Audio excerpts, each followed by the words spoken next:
Bueno, ahí estamos. Ya empezamos, así para respetar la puntualidad. Si bien, bueno, hay gente que se sigue uniendo, pero bueno, empezamos. Bienvenidos y bienvenidas a todos. Gracias por estar de vuelta acá. Bueno, este ya es el tercer módulo de estas jornadas en las cuales quisimos abordar lo que era el derecho de las familias en relación a la pandemia, cómo había repercutido la pandemia, bueno, en las distintas áreas. Ya han pasado 2 módulos, como dije en los módulos anteriores, más que nada la idea era poder dar una visión más práctica y que sirviera también al ejercicio de la profesión y desde distintos puntos de vista. Por eso hoy también tenemos la visión de lo que es desde la interna ya del Poder Judicial. Principalmente lo que quiero, como siempre, es agradecer tanto a la doctora Daniela Alma como a Rebeca Ropero, que ambas, desde el primer momento, bueno, yo me comuniqué con ellas y súper también, como todas las disertantes que han pasado por la jornada, súper predispuestas, inmediatamente, organizando la charla, todo lo que, con detalles lo que iba a hacer. Así que bueno, primero agradecer en nombre ya tanto de la coordinación que la tengo a cargo, como de la facultad y el decano.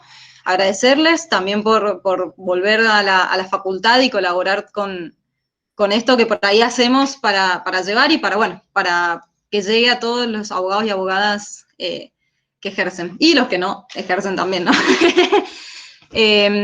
Pero bueno, agradecerles a ustedes, agradecerles a todos los que están presentes ya finalizando estas jornadas, y bueno, darles la iniciativa ya a Daniela, que va a empezar, aclararles de vuelta que esto está siendo grabado, va a ser subido seguramente a las redes, no sé si la semana que viene, bueno, lo tenemos que ver con la gente de la Facu de Informática, y también, bueno, que por favor silenciar los micrófonos, están todos silenciados igual, así que bueno, pero bueno, durante toda la reunión para que no haya muchas interferencias. Así que bueno, Daniela, te doy la palabra. Bueno, gracias, Narela. Y otra cosa, perdón, me olvidé, Sí. que siempre me olvido, el tema de las preguntas por el chat, así que así las voy de última yo moderando. Eso, finalizar. Ahora sí, todo tuyo.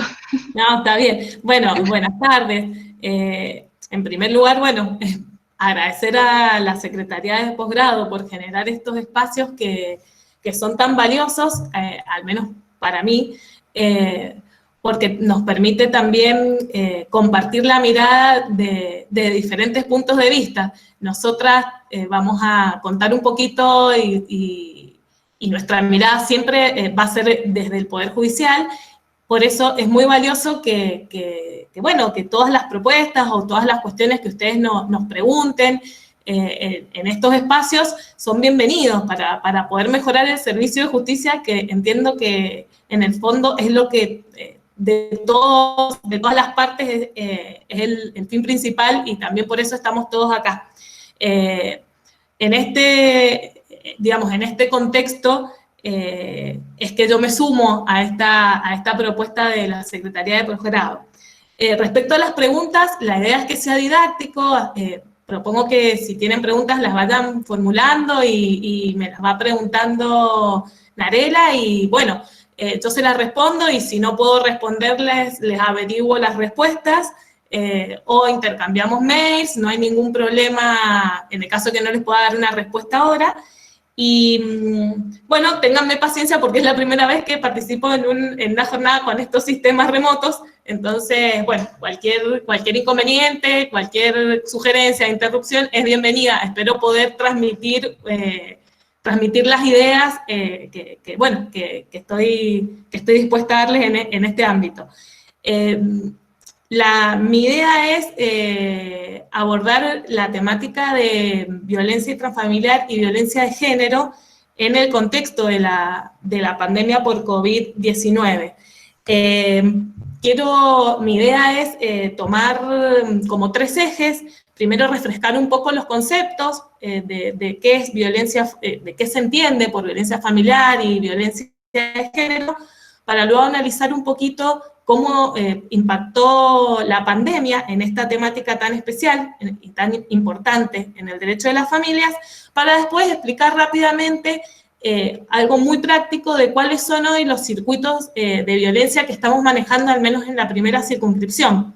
¿Qué es lo que estamos haciendo desde los juzgados para que ustedes también lo tengan en claro? He hecho un PowerPoint, voy a compartirlo, a ver, para que vayamos viendo. No, a ver.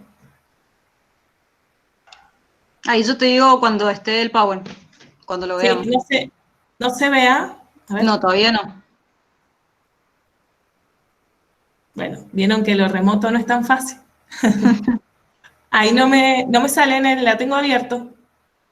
Fíjate, a ver, presentar ahora. Sí, ahí lo estoy poniendo, a ver. Sí. Qué raro. Viste que siempre en los vivos no sale. Uno cuando practica sale todo y después... Ya lo sentimos todo perfecto. Lo tienen igual al Power.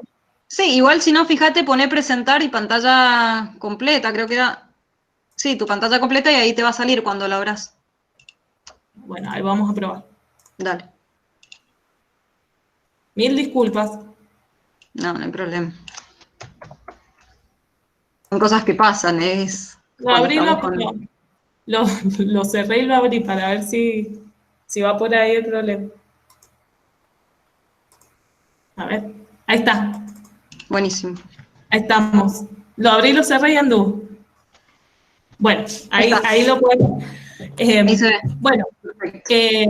Bueno, el tema entonces que nos trae hoy es las repercusiones de la pandemia en el derecho de las familias en el tema de violencia intrafamiliar y violencia de género.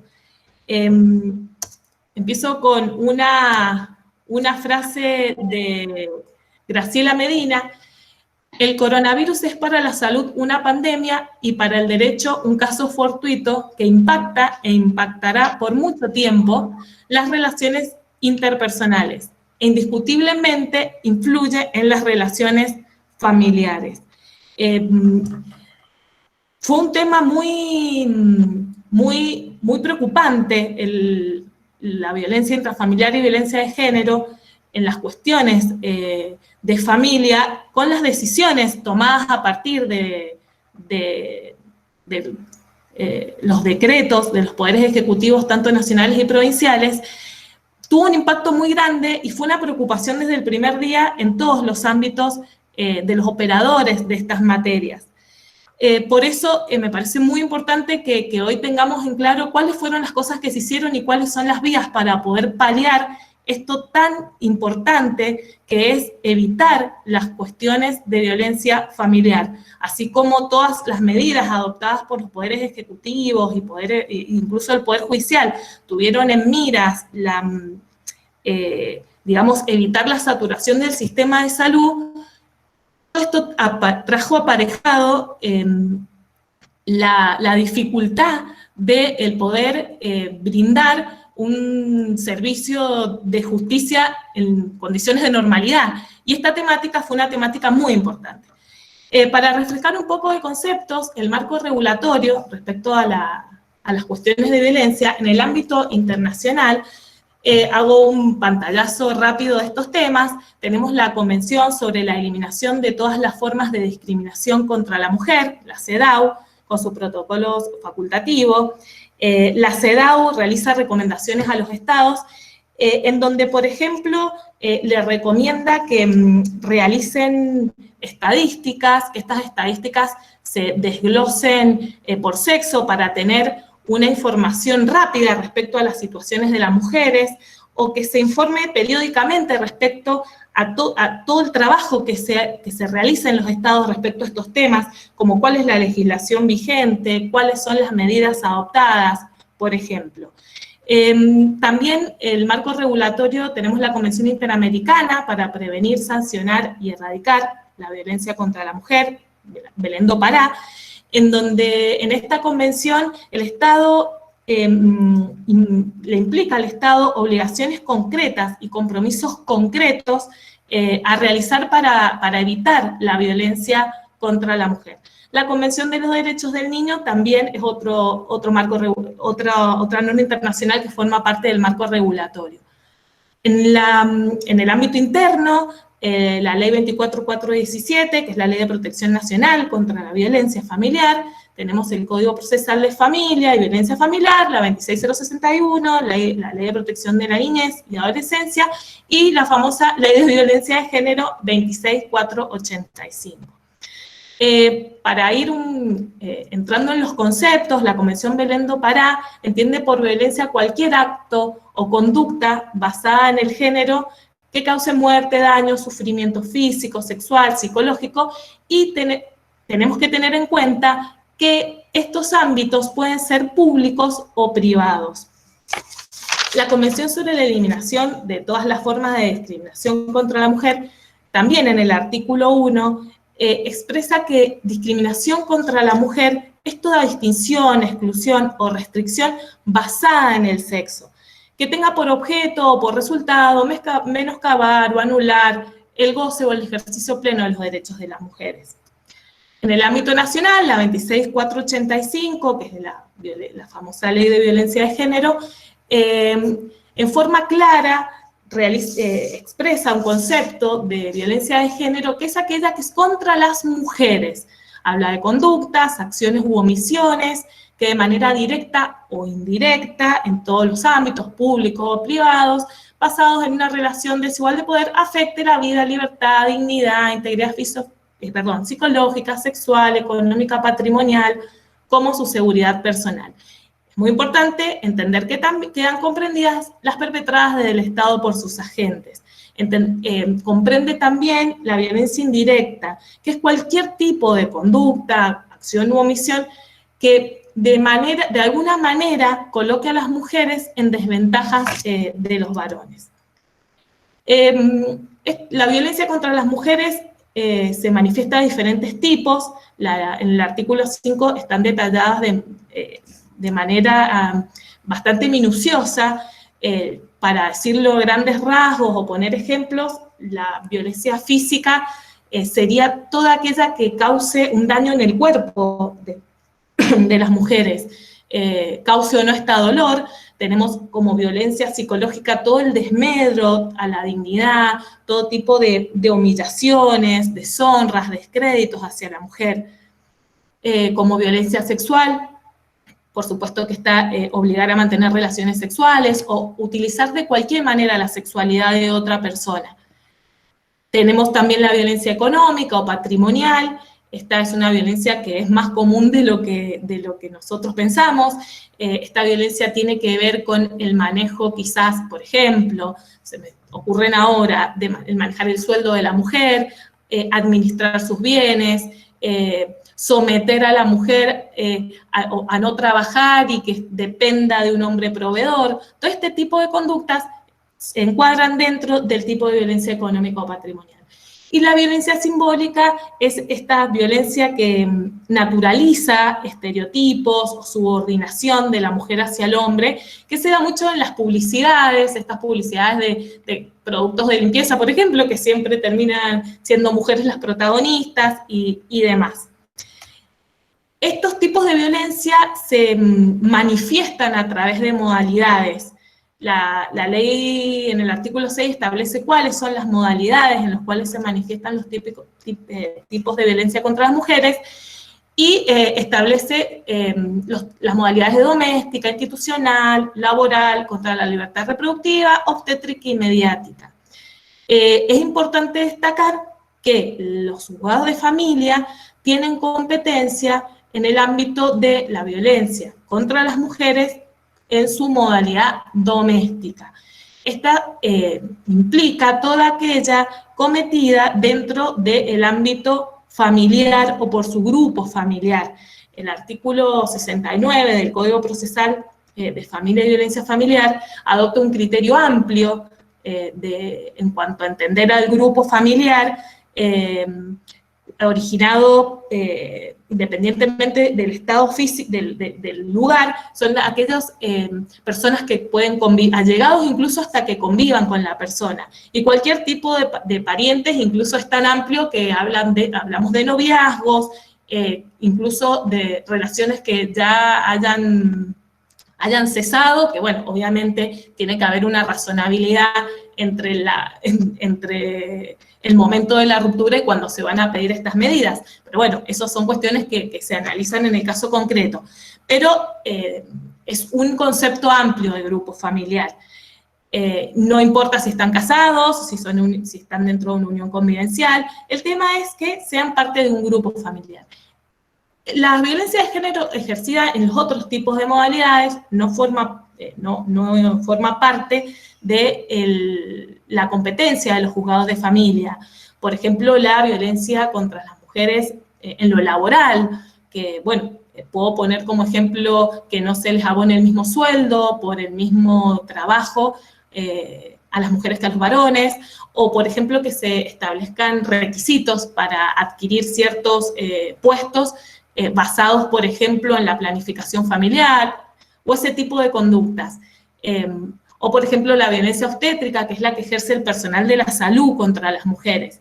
Todas estas modalidades no son parte de la competencia del derecho, de los juzgados de familia.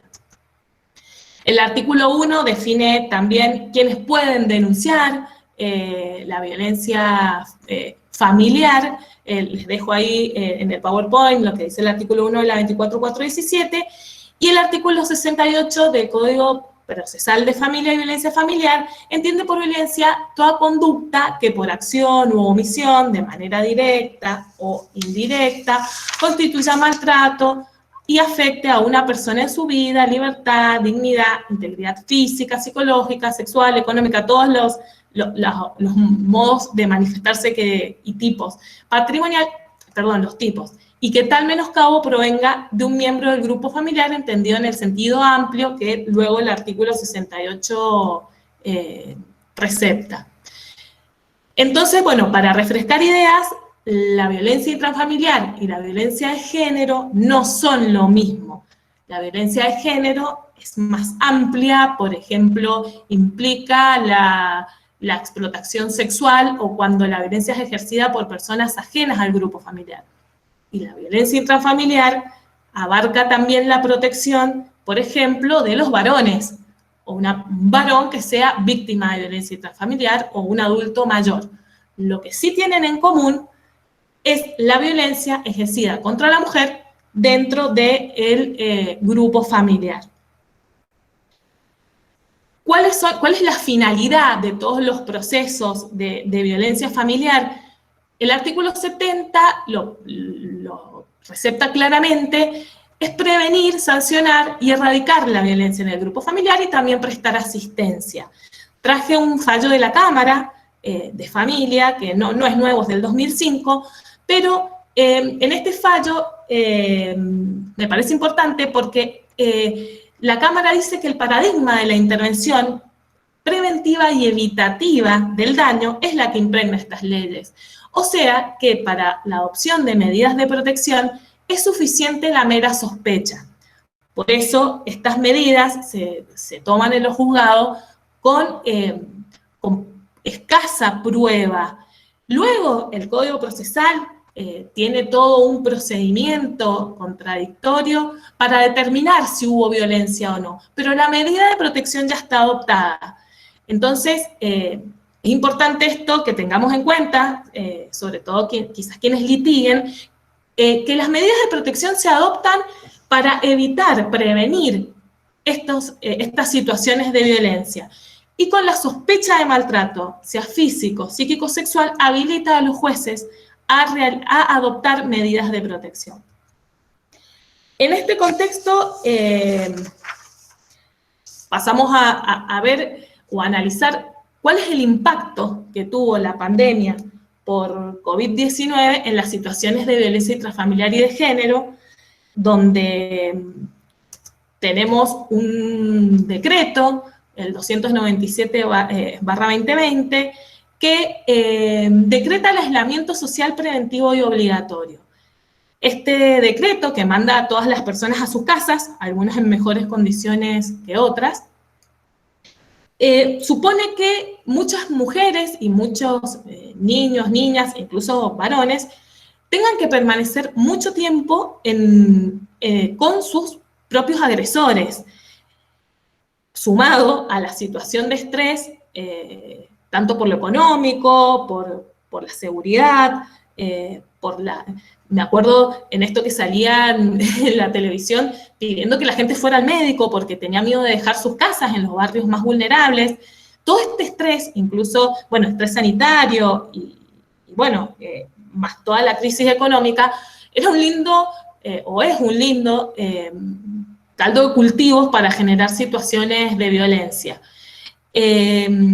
La directora ejecutiva de ONU Mujeres, en este contexto, comunica que en los últimos 12 meses, este comunicado es de abril, 243 millones de mujeres y niñas de entre 15 y 49 años de todo el mundo han sufrido violencia sexual o física por parte de un compañero sentimental.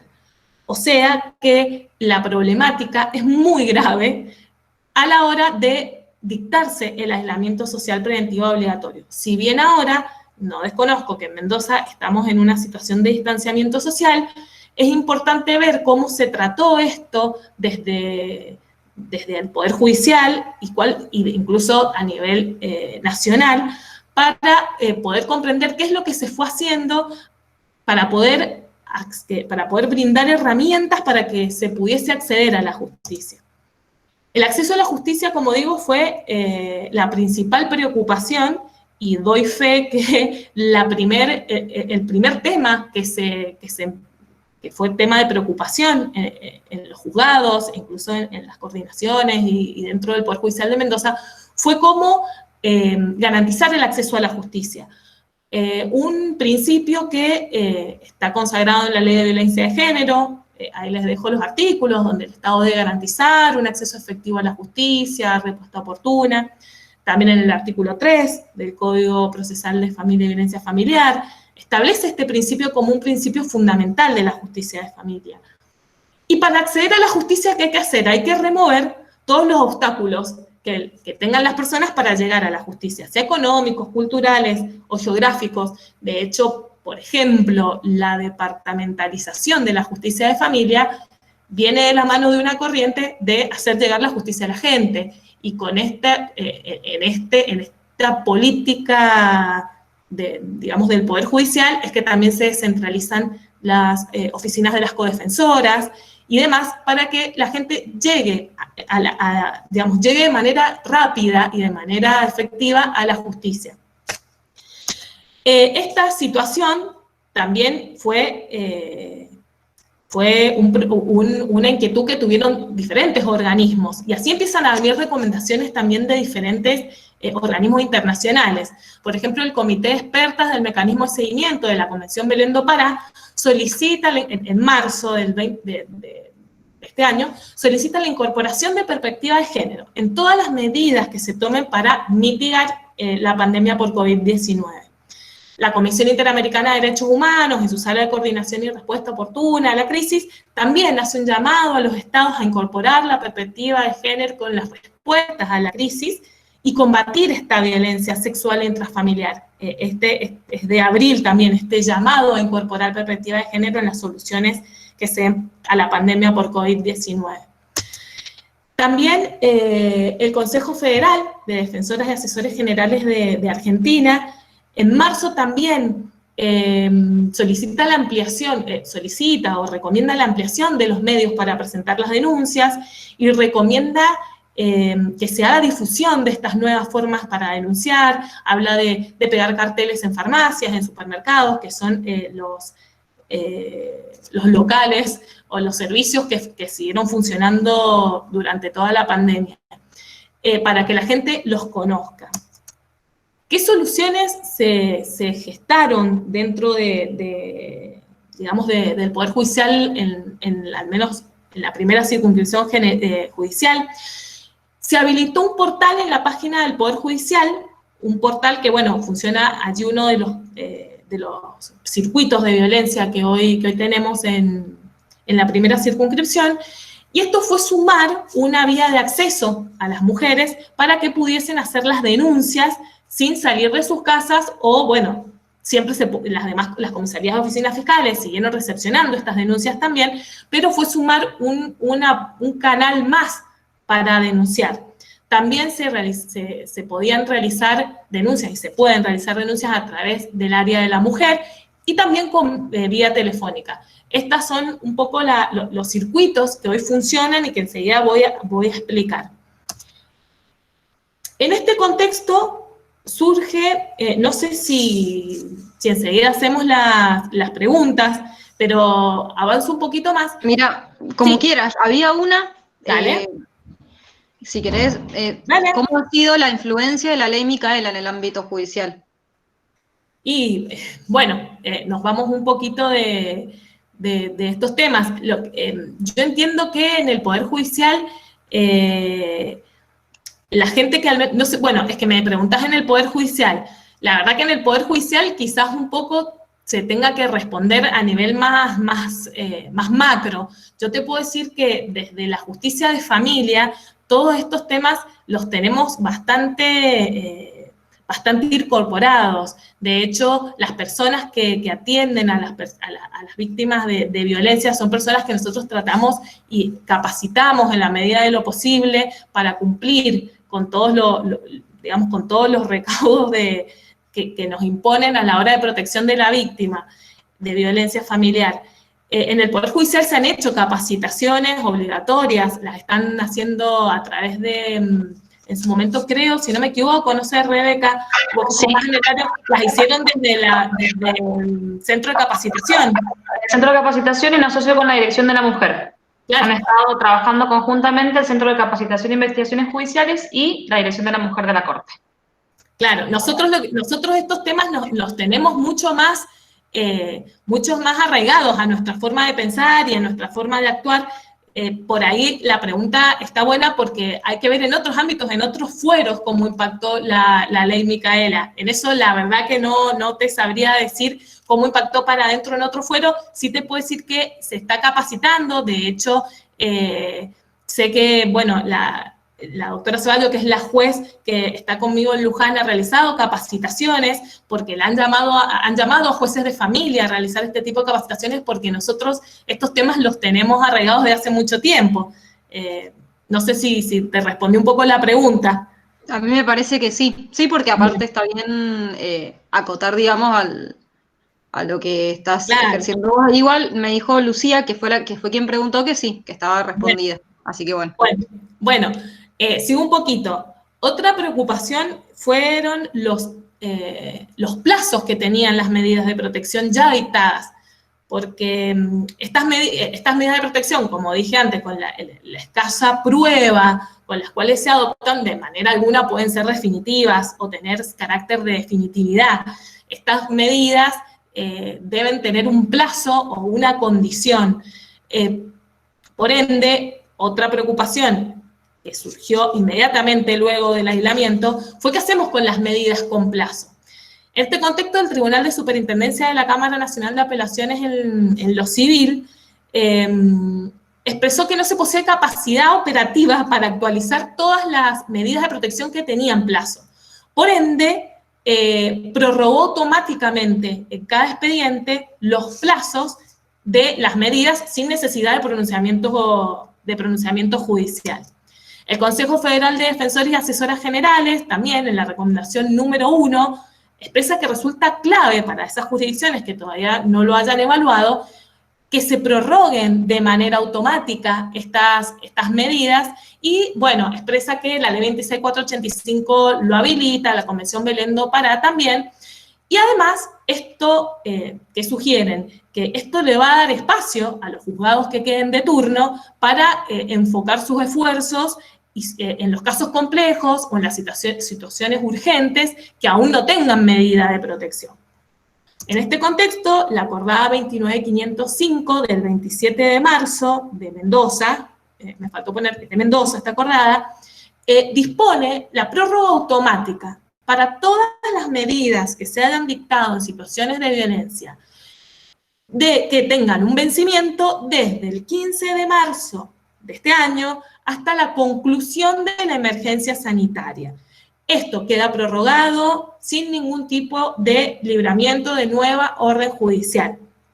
De esta manera también se quiso enfocar que los juzgados que permanecían en turno, o permanecíamos de turno, nos enfocáramos exclusivamente a las medidas urgentes que no tuviesen alguna medida de protección dictada y no estuviésemos revisando situaciones anteriores en ese momento. Otro tema fueron las notificaciones al denunciado o a la denunciada, porque al principio era escaso, creo que incluso hubo un tiempo en donde no salieron notificadores a la calle. Las notificaciones las hacíamos por medio de las comisarías de zona, pero también teníamos que pensar en formas tecnológicas para hacer esto. Desde ya que las notificaciones a las personas que denuncian fue más fácil y se siguen haciendo por correo electrónico o por WhatsApp. Algo que quedó para llegarse, llegó para quedarse, porque entiendo que es muy ágil y que lo seguimos haciendo así. Pero también se tuvieron que replantear formas de notificar. Traigo acá un caso de La Matanza, en donde en una medida que era bastante grave, el tribunal libró un oficio a Facebook para que procediera a notificar a un usuario PI de una resolución y le dice, bueno, notifique como sea, dentro de la red, por mail, la mail que tenga registrado en Facebook, como lo considere pertinente, y después mande un informe al juzgado de cómo notificó. Y de esta manera, creo que el juez dice, algo tengo que hacer, porque por lo menos sé que este hombre se conecta a Facebook, no sé dónde vive, pero se conecta a Facebook, bueno, lo voy a notificar por acá. Esto es de mayo, del 22 de mayo. Otro caso, que esto fue un caso de la Cámara, porque en donde la Cámara Civil, en donde también fue en un caso de violencia, en donde el juez dice, no es solamente dictar la medida de protección, esto también hace a que cuando hablamos de acceso a la justicia, una de las caras del acceso a la justicia es la efectivización de la medida, porque si yo la dicto y la dejo en un papel y no sirve de nada, poco acceso a la justicia hay. Entonces, es necesario, dice la Cámara, que las decisiones vengan acompañadas de herramientas ágiles, dinámicas, versátiles, que permitan comunicar las medidas y verificar su cumplimiento. Entonces, bueno, autoriza notificar por WhatsApp, desde un WhatsApp oficial. Esto también se ha estado haciendo en Mendoza, de notificar medidas de protección por medio del WhatsApp. Los secretarios hacen como una constancia de esa notificación. No desconozco que hay todo un cuestionamiento no sé si cuestionamiento, pero hay como un debate en cuanto a la validez de estas notificaciones en la justicia penal, porque no podemos desconocer que es importante la coerción que tienen estas medidas en las personas agresoras para no cometer una violación de las medidas. Y el delito de desobediencia de una orden judicial, está todo este cuestionamiento de si se configura o no en el ámbito penal, si tienen este tipo de comunicaciones. La verdad que, bueno, se siguen notificando así. Yo creo que los fiscales, en cuanto esté acreditado el conocimiento de la persona a notificar, les son válidas, pero bueno, esto no puedo dejar de traer que está toda esta discusión o este planteo también hecho en cuanto que esta notificación por WhatsApp sea una notificación válida. La verdad es que se está haciendo, y no sé, Rebeca, si vos me podés ayudar en esto, creo que no ha habido ningún planteo. Sí, no, hasta ahora no había ningún planteo ni en nulidad ni ningún problema con las notificaciones por WhatsApp. Estamos notificando medidas de protección y estamos notificando también resoluciones correspondientes a la competencia civil, generalmente alimentos urgentes y demás, ¿sí? Estamos arrancando, la Corte nos ha dotado el elemento tecnológico que es el Sí. aparato físico que lo manejamos las secretarias y a través de WhatsApp Web podemos tener la posibilidad de cumplir con estas notificaciones varias personas al mismo tiempo, ya sea de manera remota o de manera presencial en el tribunal. Hace relativamente pocos días que tenemos estos elementos todos los juzgados de familia, así que ya hemos arrancado con este tipo de notificación y no han habido planteos notificatorios en este sentido. No, sí, bueno, también se puede plantear, hay que ver si prospera, pero me refiero a que esto está funcionando y es muy ágil hacer las notificaciones tanto en las cuestiones de violencia como en la parte civil. Bueno, rápidamente, ¿cuáles son las medidas que se adoptan en estos tipos de procesos? Las más comunes son las prohibiciones de acercamiento, el reintegro al domicilio de la víctima y las exclusiones de hogar de los agresores. En este contexto también se decretan provisoriamente alimentos, régimen de comunicación, cuidado personal, atribución de la vivienda, pero siempre, lo puse bien en mayúscula en el Power, es para el sostenimiento de la medida de protección. El típico caso, o típico porque es el más común, es el caso de las mujeres generalmente que no solicitan medidas de protección o no las sostienen una vez que se han ordenado, por falta de recursos económicos. Entonces, cuando es el hombre el proveedor, muchas veces las mujeres no los dejan entrar de vuelta a la casa porque no tienen literalmente para comer.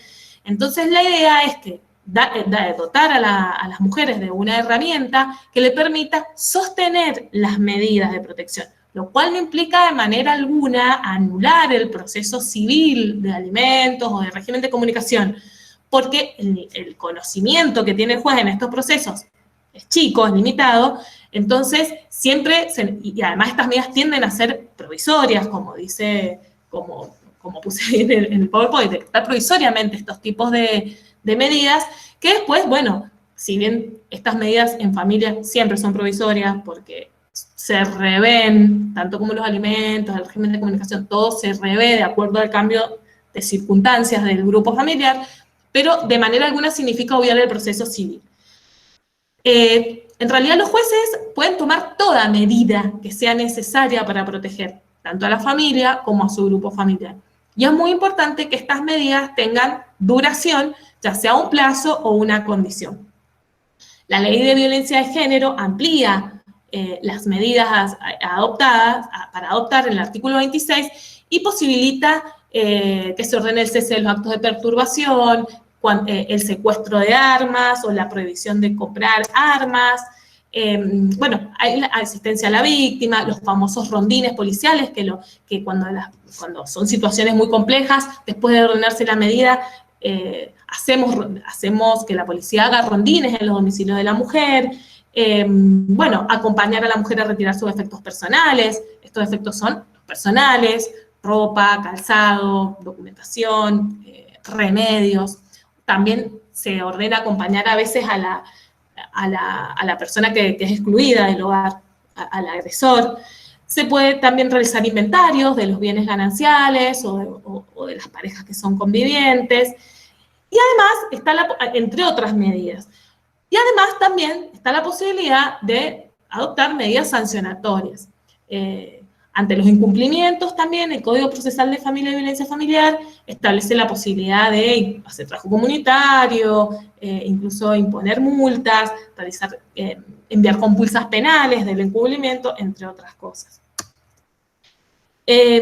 Hablando de las medidas, traje un fallo de Buenos Aires, que es ahora también de hace poquito, de este año, en donde este juzgado expresa que hay que asumir los compromisos que tenemos en las convenciones internacionales y dice que como juez puede dictar toda medida urgente que estime oportuna para custodiar y proteger a la víctima en este que era un caso complicado.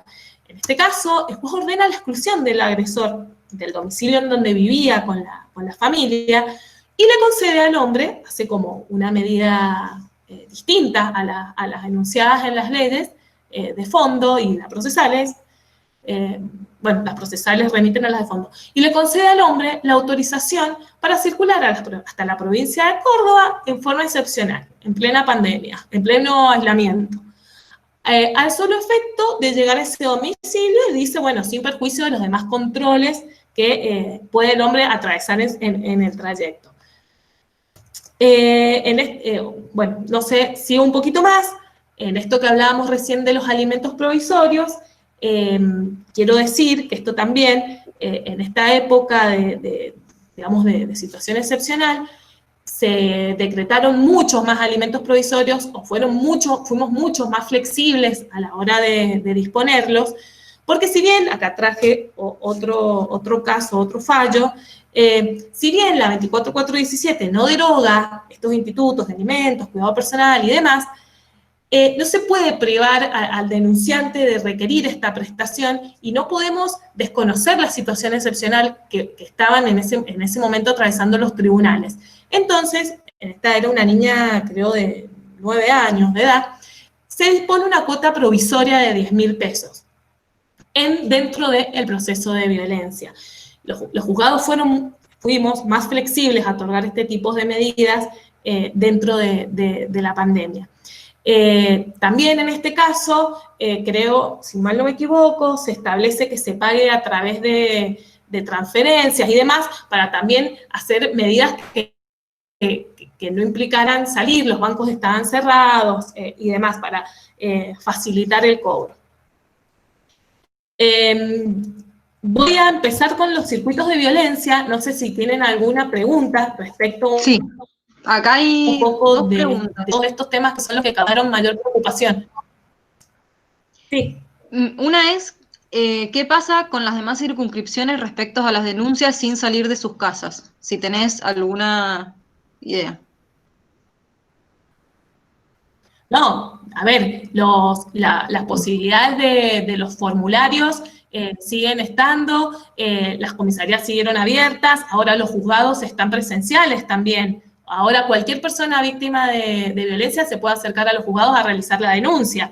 Eso ahora lo explico en los circuitos de violencia. Dale, bien. Y la otra es, sí, la medida de prohibición de acercamiento tiene siempre un plazo de vencimiento de validez. No, a ver, no siempre tiene un plazo fijo como una fecha, digamos. Lo que tienen a veces son condiciones. Es muy común es muy común que encuentren prohibiciones de acercamiento que digan hasta tanto se revean o se demuestre que las circunstancias que originaron la presente medida cambian y se prueben. Eso es una condición. Las medidas que se adoptaron provisorias durante la pandemia tenían la condición, al menos la mayoría de las que yo vi, de que hasta que terminara la crisis sanitaria. Otras decían hasta que terminara el aislamiento y 10 días más en donde la mujer tenía que ir al juzgado a ratificar, digamos, la denuncia y a producir un poco más de prueba. La verdad es que siempre tiene que tener un plazo o una condición porque estas medidas son provisorias. Por supuesto que si no, lo que son provisorias, pero tiene que haber una resolución en contrario que ahora, ahora en esta situación, en este contexto, están prorrogadas por la acordada, que las prorrogó automáticamente, pero siempre tienen que tener un plazo de duración. A veces es una condición, que es, la mayoría de las veces, es una condición que es que se demuestre judicialmente que la medida ya no es perjudicial ni peligrosa.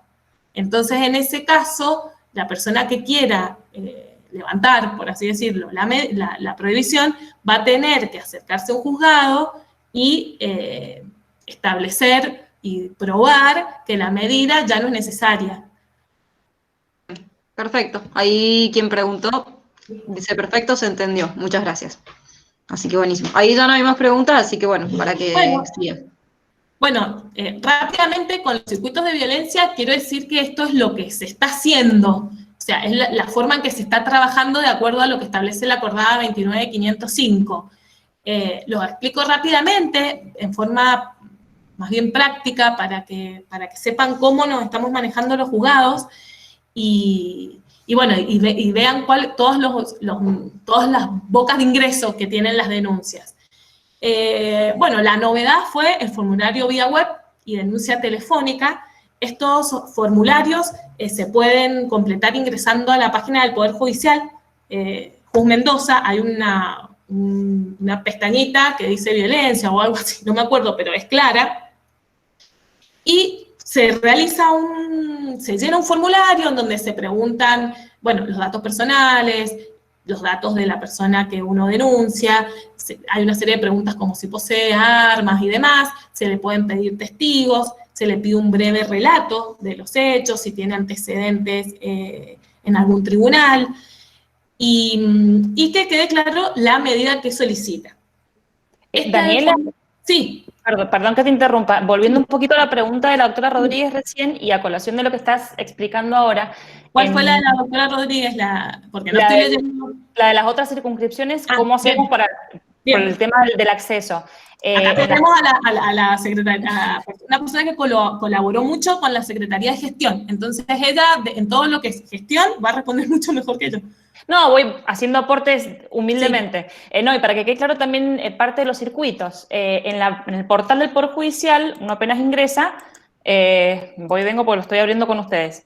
Hay uno de los cuadrados que aparecen cuando uno visualiza el escritorio, dice abordaje de violencia familiar, formulario y teléfonos de acceso. Cuando uno clique ahí, lo primero que le aparece, o lo primero que hay que hacer es ingresar según la circunscripción. Entonces, bien, desde ahí se ingresa, ¿sí? Y básicamente se puede empezar todo el circuito que ahora va a terminar de explicar la doctora Alma, pero por eso quería volver a la pregunta que hicieron recién para que se queden tranquilos que en toda la provincia está implementado este sistema de formularios que justamente se va a quedar porque se ha demostrado que es una vía de acceso que realmente soluciona muchos inconvenientes a la hora de denunciar situaciones de violencia intrafamiliar o de género, y está aceitado el circuito en ese sentido, ¿sí? Para que se queden tranquilos que en la misma página del Poder Judicial se explica y se divide por circunscripción. Sí, a ver, la forma de llenar el formulario es bastante fácil, porque está ideada o pensada para que no la llene un abogado o un estudiante de Derecho, sino cualquier persona que necesite, o sea, cualquier ciudadano.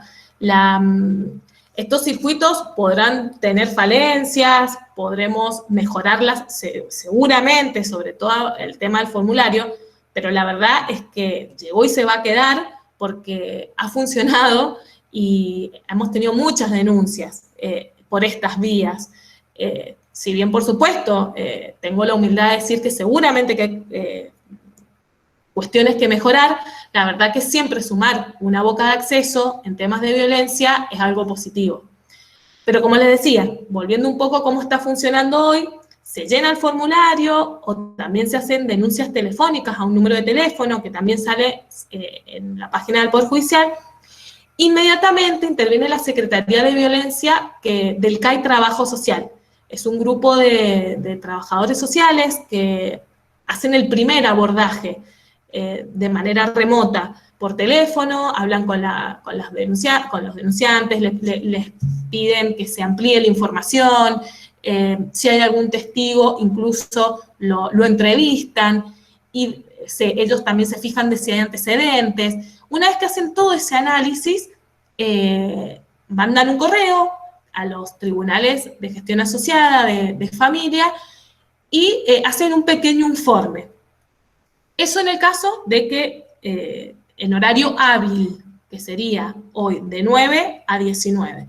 En el caso en que se ingrese un formulario muy grave y que no posibilite dilaciones, este equipo, esta Secretaría de Violencia del CAI, se comunica inmediatamente con un juez o una jueza que va a estar de turno telefónico las 24 horas, digamos, o sea, que está de turno telefónico todo el tiempo, y que para adoptar medidas. Si es un domingo, por ejemplo, la trabajadora social se comunica con el juez o la juez de turno y este juez articula la forma de tomar una medida de protección, sea de manera remota, por supuesto, sea a través de un oficial de justicia o realizando notificaciones con comisarías de zona, pero la medida, si es una medida sumamente urgente, con el llamado de esta secretaría del juez, se adopta la medida, en el caso que el juez estime conveniente, se adopta la medida. En muchos casos, yo que he estado mucho tiempo en el turno telefónico,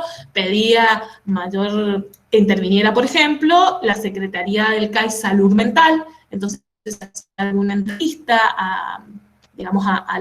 desde un psicólogo a la señora, a la persona que denunciaba, o a veces se pedían que se indague respecto a los testigos o que se amplíen las denuncias o los informes, y se hace todo un trabajo remoto entre el juez, la Secretaría de Violencia, incluso la señora, porque esta persona también le debe comunicar a la señora, mire, el juez va a ordenar esto, el juez está pensando esto, necesita un testigo.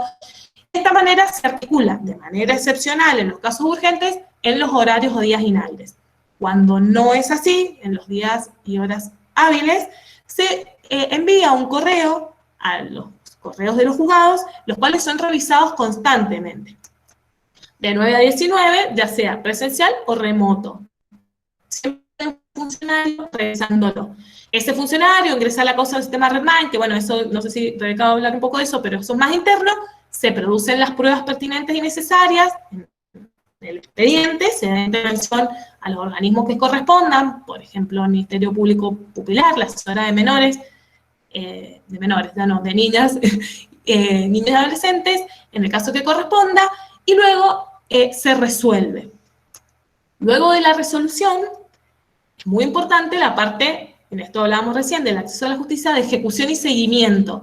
O sea, tiene que el juzgado o su personal la obligación de verificar el cumplimiento y que se notifique. Volvíamos a lo mismo, de nada sirve una resolución en un papelito o ahora en el sistema si no está notificada, ya sea por oficial de justicia, por comisaría, por receptor, como sea. Estas medidas después se cargan en un registro de medidas que tiene el Ministerio, que tenemos con el Ministerio Público, que esto evita las consultas que antes se hacían por teléfono, en donde, ante casos de violencia o de incumplimiento de medidas, nosotros cargamos la situación, se notificó al agresor o al denunciado tanto, y el Ministerio Público puede mirar lo que nosotros cargamos para seguir o no las causas en la justicia penal. Y luego se requiere un seguimiento de todos los casos.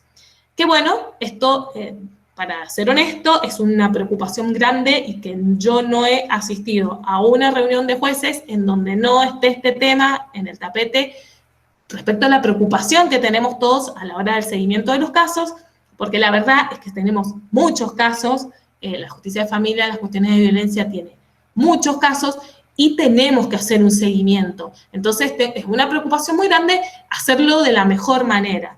Hoy el seguimiento se hace a través de llamados telefónicos para preguntar cómo está la mujer, se hace a través de informes sociales, se hace a través de derivaciones a organismos como Área de la Mujer, tanto municipales como la Dirección de la Mujer del Poder Judicial, pedidos de informe y demás. Pero se debe hacer un seguimiento del caso después de las medidas, porque, como sabemos, por los ciclos que tienen los procesos de violencia, a veces las medidas no se sostienen. Entonces, el seguimiento de caso de parte del Poder Judicial y de los juzgados es sumamente importante. El segundo circuito es el turno telefónico. El turno telefónico, como dije recién, hay siempre un juez o una jueza de turno en los horarios y en las horas que no son hábiles. Hoy es desde las 9 de la mañana hasta las 19 horas, cada juzgado está de turno en su juzgado. No está este turno telefónico, al menos digo así porque en realidad siempre el turno telefónico está porque te siguen llamando de las comisarías y demás, pero bueno, en principio es para los días y horas inhábiles. Este turno telefónico resuelve todos los casos urgentes que se planteen en comisarías, en oficinas fiscales, en efectores o cualquier tipo de dependencia. Es muy común que llame una oficina fiscal al juez de turno para hacerlo práctico, el ayudante fiscal expresa, tenemos una señora, vino acá, denunció esto, digo señora porque es la mayoría de las veces, denuncia tal y tal cosa, le hemos hecho lo que se llama un EPI, que es como una entrevista psicológica y da riesgo alto. Y bueno, en ese contexto, los jueces de turno telefónico adoptan medidas de protección, también con las mismas características de provisoriedad y demás. Después la señora irá al juzgado, seguirá en la causa, pero adopta la medida de turno telefónico de manera inmediata.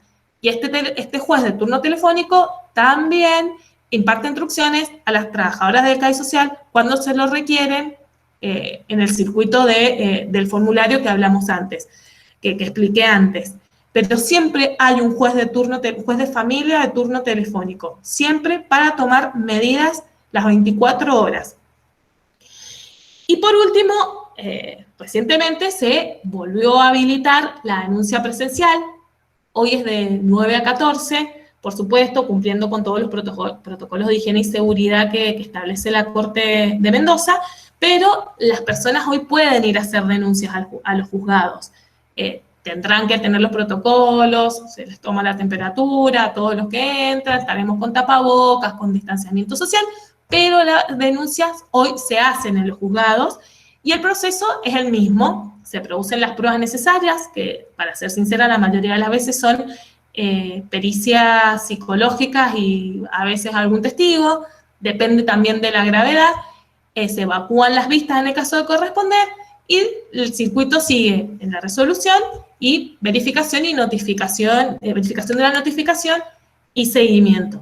En el caso que luego sí, la persona denunciada quiere cuestionar o ejercer su derecho de defensa, bueno, el Código de Proceso tiene todo un procedimiento abreviado para, con plena prueba, para poder determinar si existió la violencia o no, pero como dije antes, la medida de protección se adoptó. Esto es un poco lo que quería contarles de cómo está funcionando, de cuáles fueron los principales inconvenientes, y me voy con una frase que es: el hombre se descubre cuando se mide contra un obstáculo. Yo creo que la pandemia fue un obstáculo muy grande, sobre todo en temas de violencia, porque mandar sobre todo a las mujeres a las casas tanto tiempo y en este contexto con los agresores, y hay mucha violencia, mucha más de la que yo pensaba antes de ingresar a la justicia de familia. Fue todo un desafío. Y bueno, esto de que pensemos qué es lo que llegó y se va a quedar, como es, por ejemplo, digitalizaciones de estos expedientes, o el formulario, y bueno, y demás sistemas como las notificaciones por medios electrónicos. Y bueno, todo esto yo creo que suma, y bueno, espero que haya sido clara en esta forma de disertar, que me ha costado un poco porque no ver a la gente a la que le hablan no está bueno, pero bueno. No, súper clara, no te hagas problema. Lo que pasa es que nosotros sí te vemos, entonces por ahí tenemos la cercanía, pero por ahí para la que está exponiendo es como más lejano. No, súper clara, no sé si hay alguna pregunta, y si no, ya le podemos dar paso a Rebeca. Igual están las dos conectadas, así que la pregunta las pueden responder entre las dos cualquier cosa, pero bueno. Ahí estoy leyendo un poco. Acá hacen sugerencias que estoy leyendo un poco de ampliar la cantidad de caracteres para ingresar denuncia al formulario. Bueno, esto lo hemos ido trabajando. De hecho, creo que al principio no estaba el correo, después se agregó que se pudiese poner el correo, o sea, se ha ido perfeccionando el sistema. Así que bueno, lo tomamos para sugerirlo. Voy mirando un poco más. No sé qué caso es. No se indicó plazo. Acá dice una persona que tiene una prohibición de acercamiento en donde no se indicó plazo. Bueno, ahí va a tener que ir al juzgado a ver ese expediente si es para ejercer derecho de defensa y bueno, y demás. Deberían tener bueno, esto más o menos son las más preguntas. Ahí al final justo estaban haciendo, pero tenés que al final. Ah, bien. ¿Con qué criterios usan la audiencia del artículo 95, Dani? Están preguntando. No entiendo cómo criterios. No sé quién la hizo, Andrés. Morilla. La audiencia del artículo 95, hoy la audiencia del artículo 95, la verdad es que hoy la estamos haciendo. Si es un criterio en cuanto a cómo se toma, no sé si a eso se refiere, si es a cómo se toma, tenemos que tener el cuidado de que se está tomando una audiencia en un contexto de una situación de violencia familiar. Por ende, se toman esos recaudos. Siempre se le pide opinión a la persona de cómo quiere realizar esta audiencia. muchas veces las mujeres o los hombres, o digamos las víctimas de violencia, perdón por decir siempre mujeres, pero si sacamos un porcentaje, no sé. No, la realidad habla por sí sola. Por eso. Muchas veces acceden, incluso piden que en sus audiencias estén con la otra persona enfrente, otras veces no. Se respeta mucho la voluntad, al menos yo, la voluntad de las mujeres. De todas maneras, tenemos salas de audiencia en donde se pueden hacer diferenciadas, pueden estar en una sala uno, en una sala otro. Estas audiencias siempre están grabadas ahora para cualquier tipo de inconveniente, y lo importante es que la víctima de violencia se sienta cómoda. Muchas veces a esta altura ya llegan con patrocinio letrado, sea particular o sea estatal, y en estas audiencias cuando las tomamos a diario, no hay un criterio para tomarlas. Sí se toman con muchísimas precauciones, como por ejemplo, a veces la hemos tomado, primero se escucha una parte, después se escucha la otra, se trata de hacer un acercamiento, si no hay. Acuérdense que estas audiencias no son para mediar la violencia, la cual es indisponible, por decirlo de alguna manera, sino lo que tratamos de ver son algunos efectos de la misma. Han habido audiencias en donde se han acordado algún retiro de pertenencias, o incluso se han acordado algún tipo de alimentos, y demás. El artículo 95 explaya un poco todo lo que se puede solicitar en ese tipo de audiencias, pero no... Ahí creo que detalló a lo que se refería Andrés. Sí. Que no sirve para nada más que... Para mantenerla cautelar. Que no le... Bueno, a ver, está bien, en este contexto, como dije, en los procesos de violencia siempre estamos hablando de medidas para sostener la medida de protección. Ahora, yo particularmente, si las personas van con patrocinio letrado y traen un acuerdo realizado integral, y yo los escucho, pero bueno, no sé en dónde, no sé en qué contexto es un caso, porque viste, hablar sobre un caso puntual y sin conocer los detalles es difícil, pero siempre estos procesos son para sostener las medidas de protección. Ahora, muchísimas veces llegan a esta instancia, se llega con abogados particulares digo, de patrocinantes de cada una de las partes, y este ámbito terminan haciendo acuerdos más integrales. Y bueno, en esto en esto se escucha, no hay ningún inconveniente de llegar a un acuerdo. Lo que quizás Andrés exprese es que si uno va a plantear problemas de fondo en esta audiencia y eso está controvertido por la otra parte, y a eso no le van a hacer, digamos, cabida, por así decirlo, en este tipo de audiencias. Bien, perfecto. Mientras esté acordado. A ver ahí.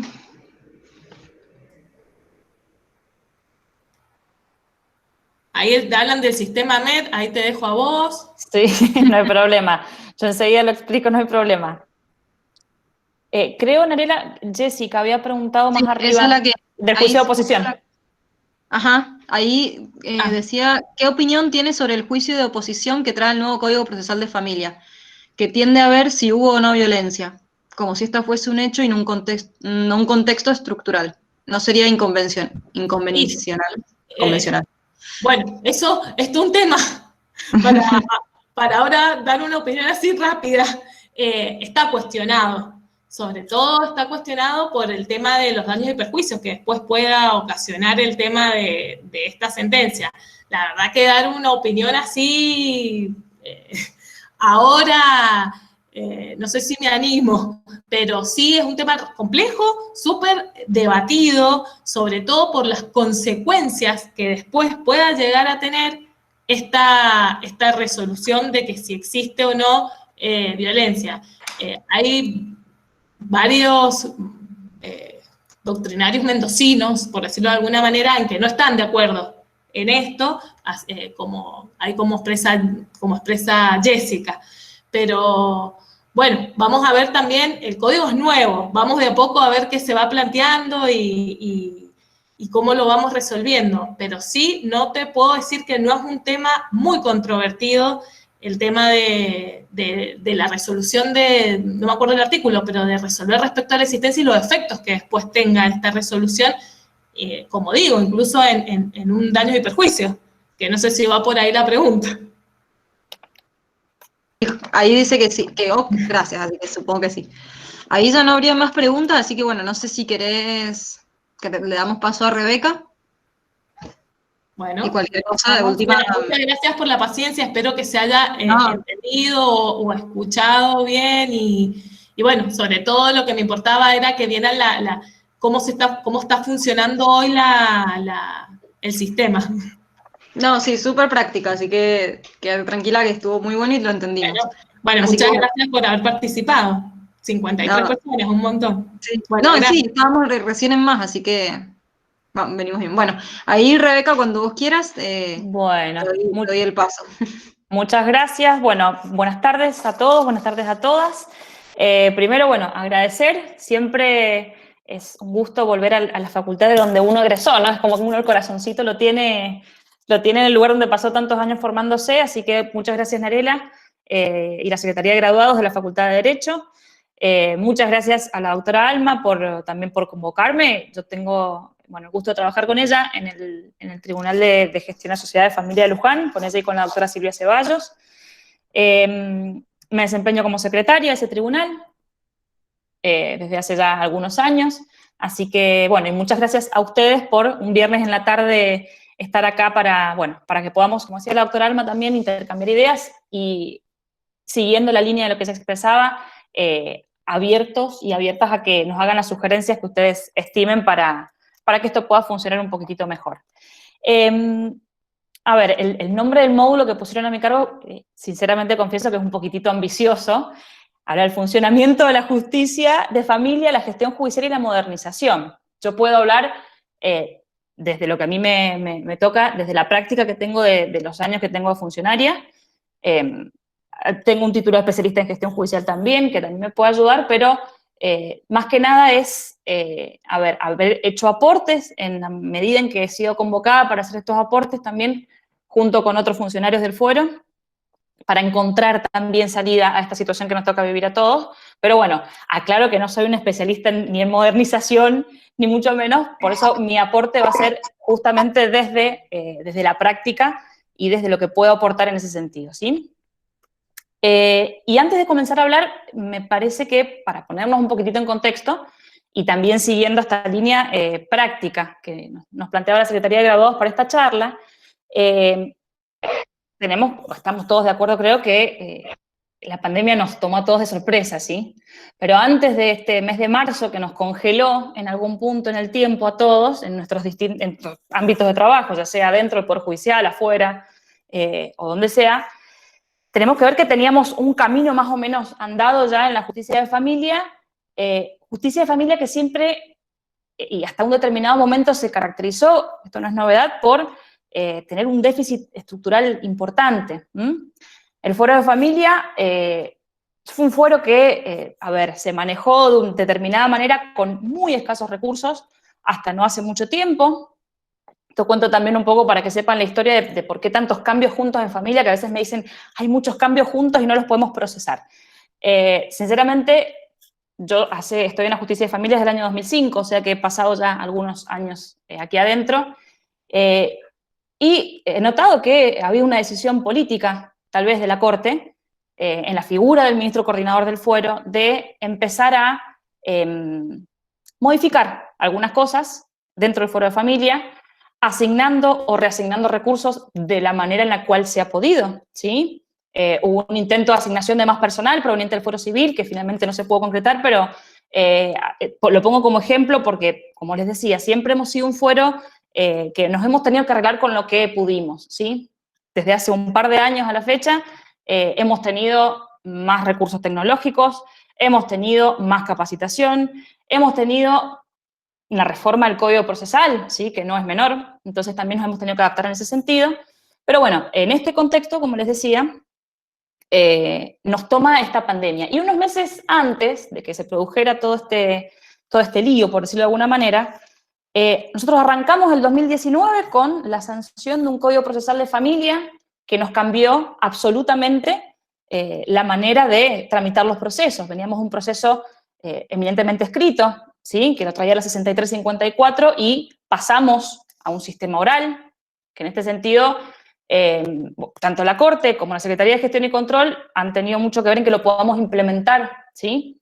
Y que lo hayamos podido empezar a implementar justamente hasta que nos agarró todo esto, pero ha habido mucha acción, mucha predisposición también, y mucha decisión de hacer que esto funcione. Entonces tenemos la Ley 9120, que nos cambia la forma de tramitar los procesos. En noviembre del año pasado, la Corte dicta la acordada 29.433, que justamente, adaptando la práctica a lo que nos trae el Código Procesal de Familia y Violencia Familiar, regula los procesos orales dentro del Fuero de Familia, ¿sí? Es una acordada bastante extensa porque regula muchísimas cosas. Lo principal es justamente algunos ajustes a la ley procesal para que lo podamos adecuar a la práctica, y la toma de las audiencias, cómo se toman, quién las toma, cómo se miden, etcétera, etcétera. Pues también está la voluntad y está la decisión de medir qué productividad tenemos desde el Poder Judicial para darle una respuesta justiciable, ¿sí? Ese protocolo, como se dicta en el mes de noviembre, se iba a empezar a aplicar en el mes de febrero. Arrancamos con el protocolo. Estuvimos unos días cambiando el sistema de asignación de causas tutelares, viendo cómo era el sistema de audiencias, con una semejanza importante con el fuero civil, con lo que venía dándose, hasta que llegamos al 16 de marzo, en la fecha en la cual se nos cambió y se nos dio vuelta todo, ¿sí? Entonces, ahí es donde entra, creo que la creatividad que hemos tenido que tener todos para poder sortear todos los inconvenientes y todos los desafíos que nos ha planteado esta situación, que a todos nos tomó por sorpresa, ¿sí? Punto de inflexión, el decreto 297/20 del Poder Ejecutivo Nacional, que dispone el aislamiento social preventivo y obligatorio. Y al disponer ese aislamiento hoy, que es 12 de junio, podemos decir que, como está funcionando hoy la justicia de familia, no es como funcionó desde el 16 de marzo hasta hoy, ni mucho menos desde antes del 16 de marzo con la introducción que yo les decía, ¿sí? Esto se ha ido mutando, esto ha ido cambiando, y la Corte, con el dictado de diversas acordadas, ha ido acompañando todas las modificaciones que han implicado el dictado, también, como decía la doctora Alma, de los decretos del Poder Ejecutivo Nacional y del Poder Ejecutivo Provincial. Esta situación justamente modificó ciertas estructuras y originó la necesidad de adaptar muchos procedimientos y comparado con la forma en la cual veníamos trabajando, ¿sí? Principales cambios que se han producido, esto ustedes lo sabrán, ya son todos profesionales que por los nombres veo que litigan en el fuero. Primero, la escasísima dotación de personal presencial que tuvimos, ¿sí? Nos obligó a hacer un mix en la tramitación de los expedientes, y hoy tenemos una tramitación que es presencial, ¿sí? Y remota al mismo tiempo, porque tenemos mucho personal que está exceptuado de cumplir funciones por considerarse todavía como grupos de riesgo. Si bien se ha pasado del aislamiento al distanciamiento, eso no se ha modificado. Entonces, la Corte, justamente para acompañar este proceso y entendiendo que, obviamente, aquel personal que no podía cumplir funciones de manera presencial tenía igualmente que seguir prestando servicio de justicia, diseñó todo un sistema, la Dirección de Informática, la Secretaría de Gestión y Control, para poder generar usuarios en aquellas personas que están trabajando desde sus casas, por decirlo de alguna manera, ¿sí? Esto nos ha traído a todos la necesidad de ayornar nuestra forma de trabajo. Hemos tenido algunas reuniones con los colegas por parte del Colegio de Abogados, y el desafío que ha sido para ustedes como litigantes también lo ha representado para nosotros como parte del Poder Judicial, ¿sí? Nosotros actualmente en esta situación, en este déficit en el que nos encontramos, del cual se está saliendo, también por decisión de la Corte, estamos trabajando de manera remota, de manera presencial, utilizando 5 sistemas informáticos, ¿sí? Se utiliza el Jurix, que es el que ustedes conocen que nosotros manejamos, que no es el mismo Jurix hoy que el del fuero civil es otro tipo de iurix. Se utiliza la base del fuero, donde buscamos los antecedentes de las demandas que ustedes interponen, a veces porque tal vez ustedes no conocen que las demandas que ya se han iniciado demandas por el mismo tipo entre las mismas personas, entonces tenemos que rastrear los antecedentes. Se utiliza un sistema interno nuestro que se llama Redmine, que es donde estamos articulando, inclusive con otros efectores externos al juzgado, asesoría de menores, defensorías, codefensorías, etcétera, la forma de llevar adelante este expediente digital que se está armando, ¿sí? Bien, y otros sistemas informáticos más que se usan sobre todo en el interior de la provincia. Pero en este esquema nos estamos moviendo y estamos intentando brindar la mejor y la mayor cantidad de respuestas posibles. Como ustedes ya saben también, otra de las principales modificaciones, esto a nivel externo ya, es justamente la presentación de los escritos a través de la MED, que esto se ha generalizado para todos los fueros, en un principio atendiendo a la realidad. Por eso les digo que la forma en la que hoy trabajamos no es la misma que la del 16 de marzo y esto ha ido mutando permanentemente y se ha ido regulando todo con acordadas que ha dictado la Corte. Al principio teníamos una sola boca de entrada, hoy cada tribunal tiene su entrada en la MED para que ustedes hagan las presentaciones, ¿sí? Por ahí leí algunas de las preguntas que Pamela decía: doctora, ¿usted entiende entonces que el expediente digital llegó para quedarse? ¿El sistema MED no será algo pasajero y luego se volverá al papel? Estamos un poco atrasados con la digitalización en el fuero. El sistema MED y el expediente digital definitivamente han llegado para quedarse, ¿sí?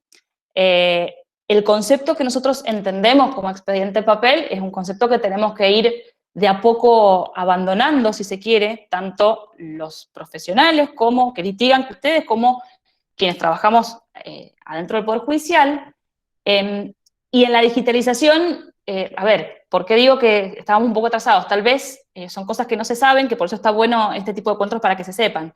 Ya la mayoría del juzgado, si no todos, ya tenemos nuestros equipos para digitalizar, se están escaneando demandas, se están incorporando algunos de estos sistemas donde nosotros podemos ir subiendo los escritos y darles la trazabilidad que corresponde para que quede todo ya guardado en un sistema. Entonces, se está avanzando porque se está dotando al fuero de recursos, ¿sí? Al principio del año 2019 o a mediados, en total, creo que fue una renovación de cerca de 300 máquinas nuevas que permitieron tanto la adaptación de lo que ya teníamos, reemplazo de las máquinas viejas y la instalación de las salas de oralidad en todos los tribunales. Y lo mismo está pasando con los equipos para poder digitalizar, ¿sí? Pero respondiendo a esa pregunta, al papel no se vuelve. ¿Ya? En un ratito me voy a detener un poquito en ese punto. En la forma de la presentación de los escritos y para ir a la práctica, todas las presentaciones que ustedes hagan tienen que ingresar a través de la MED, ¿sí? Al día de hoy, 12 de junio, esto, repito, por lo dinámica que es la regulación y cómo va cambiando la situación del aislamiento, del distanciamiento, se realiza la presentación de todos los escritos a través de la MED, conforme el instructivo que ustedes tienen en la página del Poder Judicial.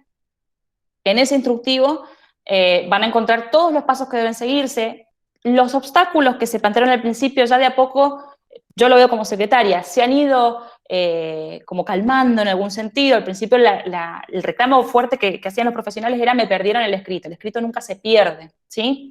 El sistema tiene una forma de validación, a ustedes les da el identificador de la presentación, entonces eso se puede rastrear fácilmente, ¿sí?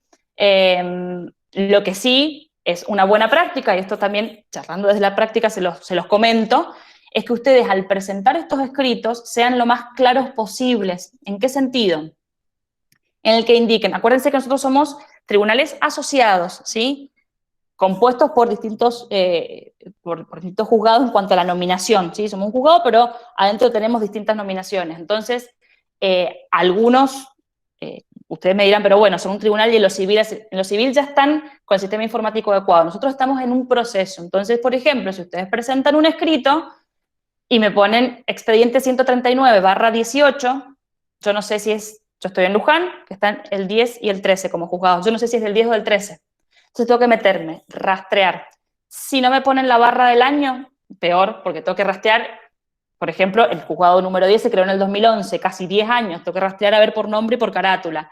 Si no me ponen el nombre de las partes, también se demora. Entonces, ese escrito, hoy la MED da la opción al jefe de mesa de entradas de devolverlo, ¿sí? No es que uno lo devuelva porque no tiene ganas de trabajar, lo devuelve porque no lo puede procesar, ¿sí? Entonces, en eso sí, me detengo en este punto, en la forma de la presentación de los escritos, para que ustedes sepan qué herramienta a nosotros nos permite procesarlo con la mayor rapidez posible.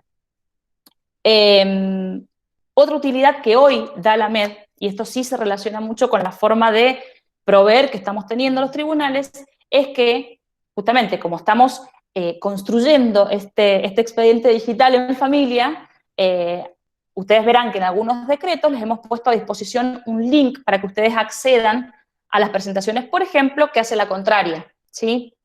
En ese link ustedes pueden acceder a la presentación e ingresan por el portal al que ingresan para subir los escritos. Se ha agregado esa pestaña, también un trabajo conjunto de la Secretaría de Gestión y Control con la Dirección de Informática, porque también vamos recibiendo las sugerencias y los reclamos tanto de los funcionarios como de los abogados que litigan. Se dejó esta herramienta y se puso esta pestañita nueva en la MED para que nosotros podamos buscarlo internamente y ustedes accedan cuando uno le corre un traslado o una vista, ¿sí? No sé si voy viendo algunas preguntas. Acá me pregunta Virginia, en el caso que se ordene una notificación por WhatsApp, ¿en qué plazo la hacen? Bien, ahí ya enseguida me detengo, Virginia, en las notificaciones por WhatsApp. Justamente, cambios que han habido... Rebeca, sí. Creo que había otra. No, era esa. Esa sola, la de WhatsApp. Que te interrumpí, sí. Sí, no hay problema. Enseguida me detengo un segundito en eso. ¿Qué cambios han habido en cuanto a conceptos procesales que nosotros como abogados hemos manejado históricamente? ¿Sí? Primero, la firma de los escritos, que es otra pregunta que nos hacen muy recurrentemente en esto de cómo estamos funcionando. En distintas reuniones que se mantuvieron se acordó, y también siguiendo la línea de lo que dispuso la acordada 29.511 y la 29.515, que justamente para adecuar esta realidad a lo que nos toca actuar tanto de manera externa como de manera interna, la firma en el escrito se requiere en aquellos actos que sean fundamentales. ¿Qué significa esto? También, en algún punto, haciendo gala y haciendo honor al principio de flexibilidad de las formas, que las mismas acordadas nos los han ordenado, por decirlo de alguna manera, ¿dónde se requiere la firma para que después el expediente no rote? Porque me dicen, no, pero si la acordada dice que no hace falta que el escrito que dice por la MED tenga la firma, porque eso no lo puedo escanear, subir. Teníamos el aislamiento, entonces el cliente no podía ir a firmar, entonces el abogado no podía escanear y subir la firma hológrafa. Bien. Todas esas situaciones, ¿en qué se resumieron? En que si ustedes presentan demanda, contestación, en alzada una expresión de agravios o una contestación, ¿sí? ¿Se entienden? Actos fundamentales, un pedido de embargo, un pedido de libramiento de cheque, un pedido, actos que sean trascendentales en lo que es el íter procesal, ese escrito tiene que tener de alguna forma la firma. ¿Cómo lo estamos aceptando?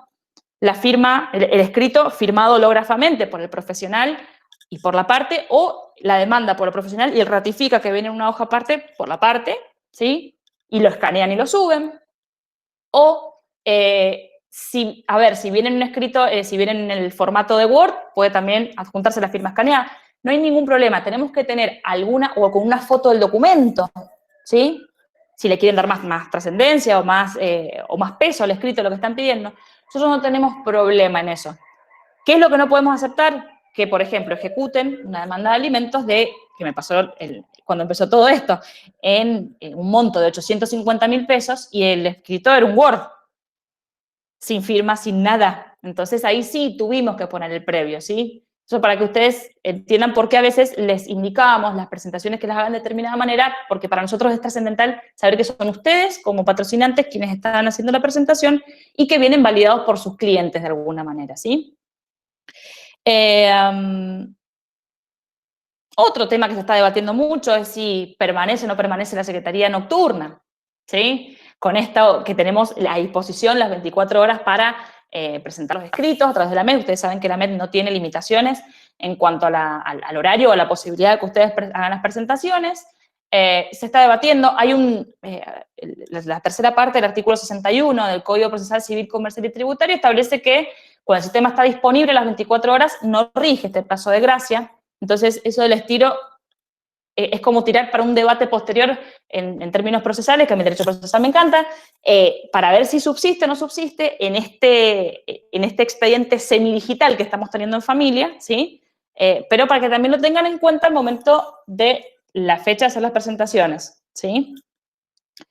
Y otro gran tema, a ver, en cuanto a estos conceptos procesales, son las notificaciones, ¿sí? Ahí voy a la pregunta de Virginia. Como decía la doctora Alma recién, y como les contaba más temprano, la Corte nos ha dotado de teléfonos oficiales a todos los tribunales, departamentales y al tribunal que está en Mitre Montevideo, para que podamos hacer este tipo de notificaciones, y hay algunos tribunales que están más avanzados en la cantidad, otros están arrancando, ¿sí? Pero todos estamos usando esta herramienta. La notificación por WhatsApp, como les digo, no ha tenido, y les decía más temprano, por lo menos que yo sepa, no ha tenido ningún tipo de planteo unificatorio. Está avalada por varios precedentes que inclusive apenas arrancó el aislamiento social preventivo obligatorio, hubieron casos en Montero, en la provincia de Tucumán, en los que se tramitó íntegramente un expediente directamente por WhatsApp. Después hubieron casos en los que se empezaron a notificar las resoluciones de violencia, luego las resoluciones de alimentos. Entonces, el espectro de esta notificación, con esta herramienta enorme que hoy nos da, y que sería ya algo como derecho procesal electrónico, si se quiere, creo que va de la mano con la apertura que tenemos que tener, ¿sí? Necesariamente, no solamente en el contexto del COVID, sino ya de acá para adelante, ¿sí? Siguiendo en esta línea de que se va a despapelizar y que van a haber muchas prácticas que vamos a tener que ayornar. Y por el otro lado, no se han planteado por parte de los justiciables objeciones.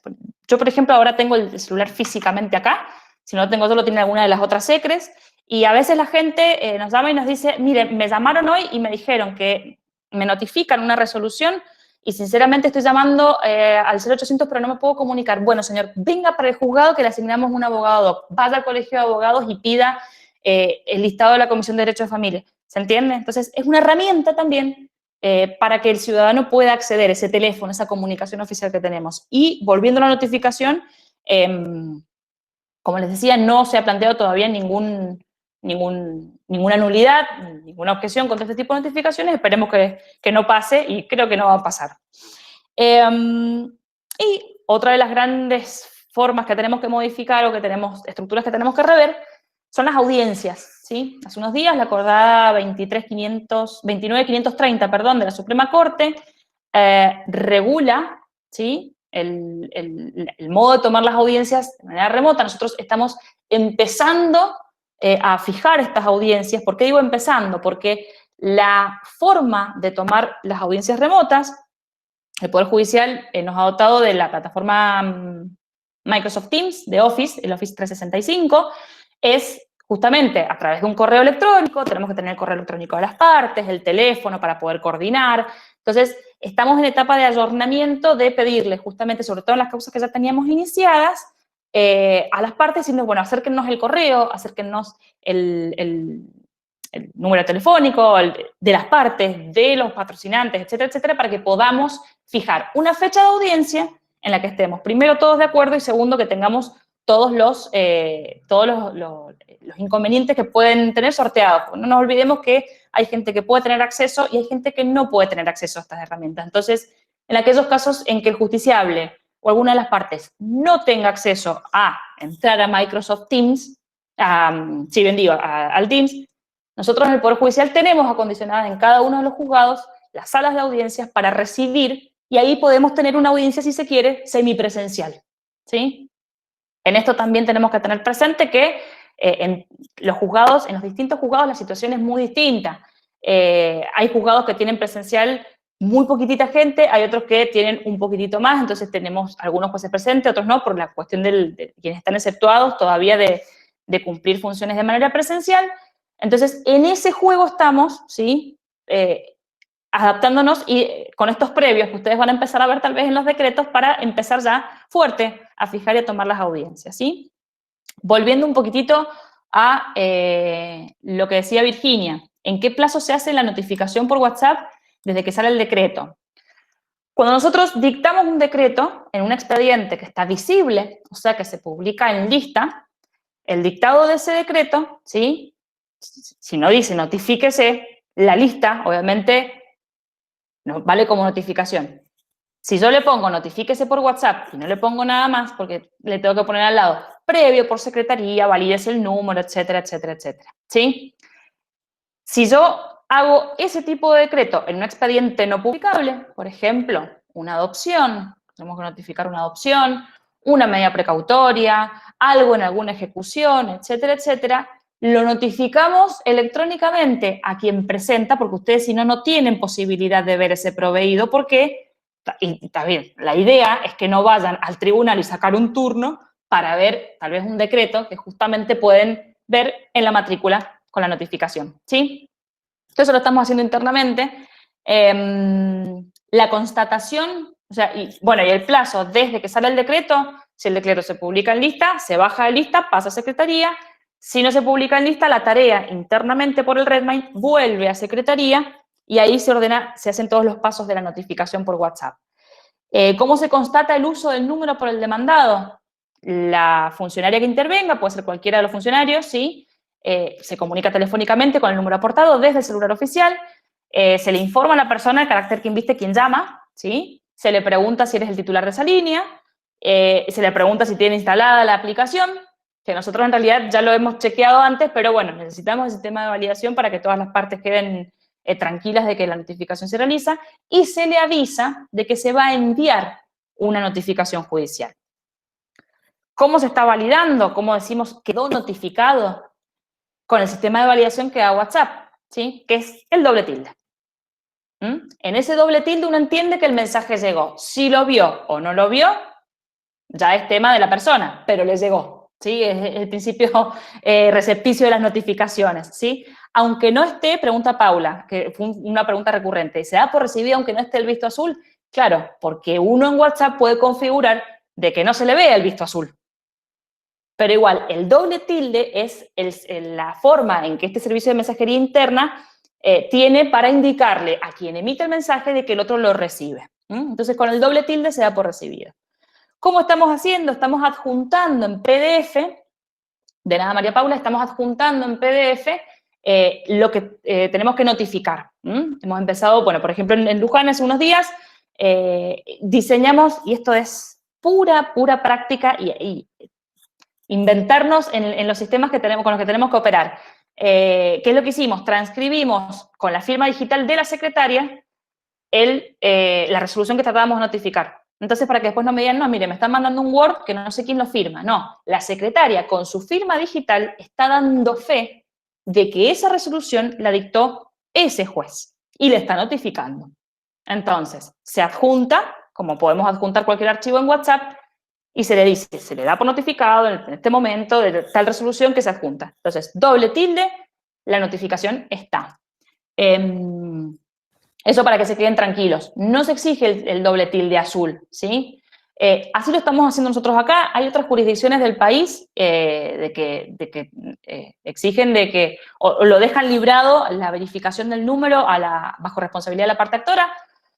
Nos parece a nosotros que dejarlo en esta instancia que estamos arrancando, librado a lo que nos diga la actora, no sé si es tan seguro en el sentido de que estamos hablando o de la notificación de una sentencia o de la notificación de un acto trascendental como puede ser la demanda.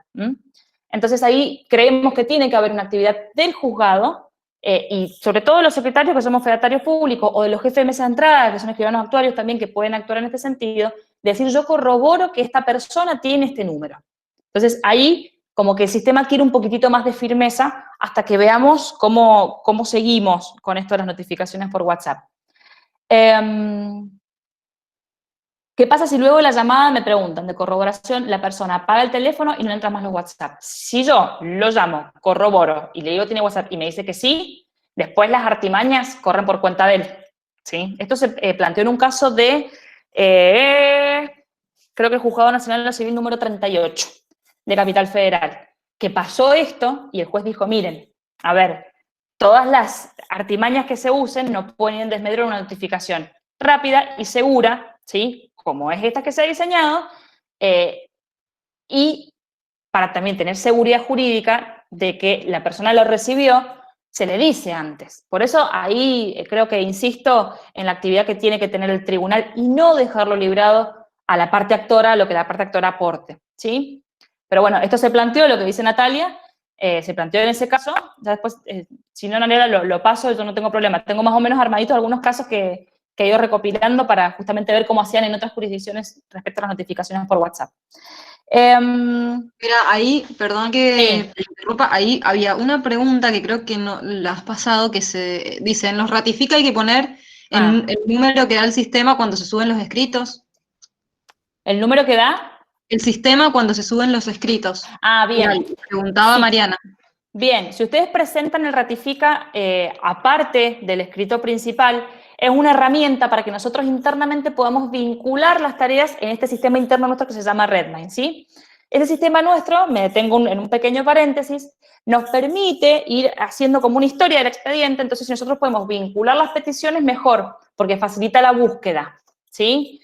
Si no, y al margen de, bueno, indicar, porque a veces no se cuenta con ese dato, el profesional tiene que presentar el ratifica y a ver, no tienen en ese momento cuál es el identificador del escrito principal, sino con que nos pongan entero número de expediente, barra del año, barra del juzgado y carátula, para nosotros es más que suficiente para poder procesarlo rápido y que no se devuelva, por decirlo de alguna manera, ¿sí?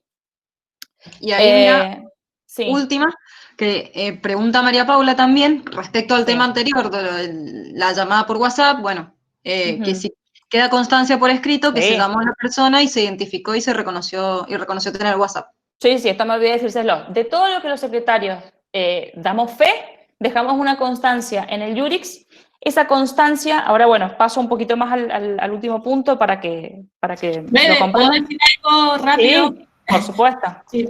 No, en realidad es una recomendación.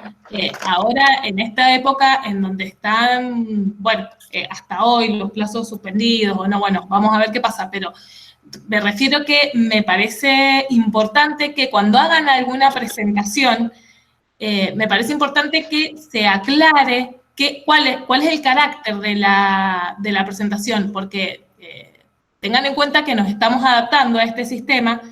Están entrando muchísimas, pero muchísimas presentaciones y entra todo junto a veces sin un título, sin algo que alerte qué es. No es lo mismo un ratifica que no sé, un proceso urgente o una situación que requiera un análisis urgente, o sea, un tratamiento urgente.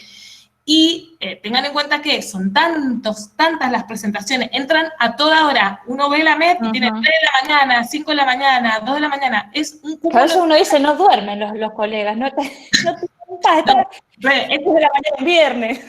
Esto lo digo, pero de manera práctica, que me parece importante que si la presentación que quieren hacer o que necesitan hacer es una presentación que cumple con los requisitos del artículo 64 del Código Procesal 64, 66, siguiente, tiene carácter de urgente.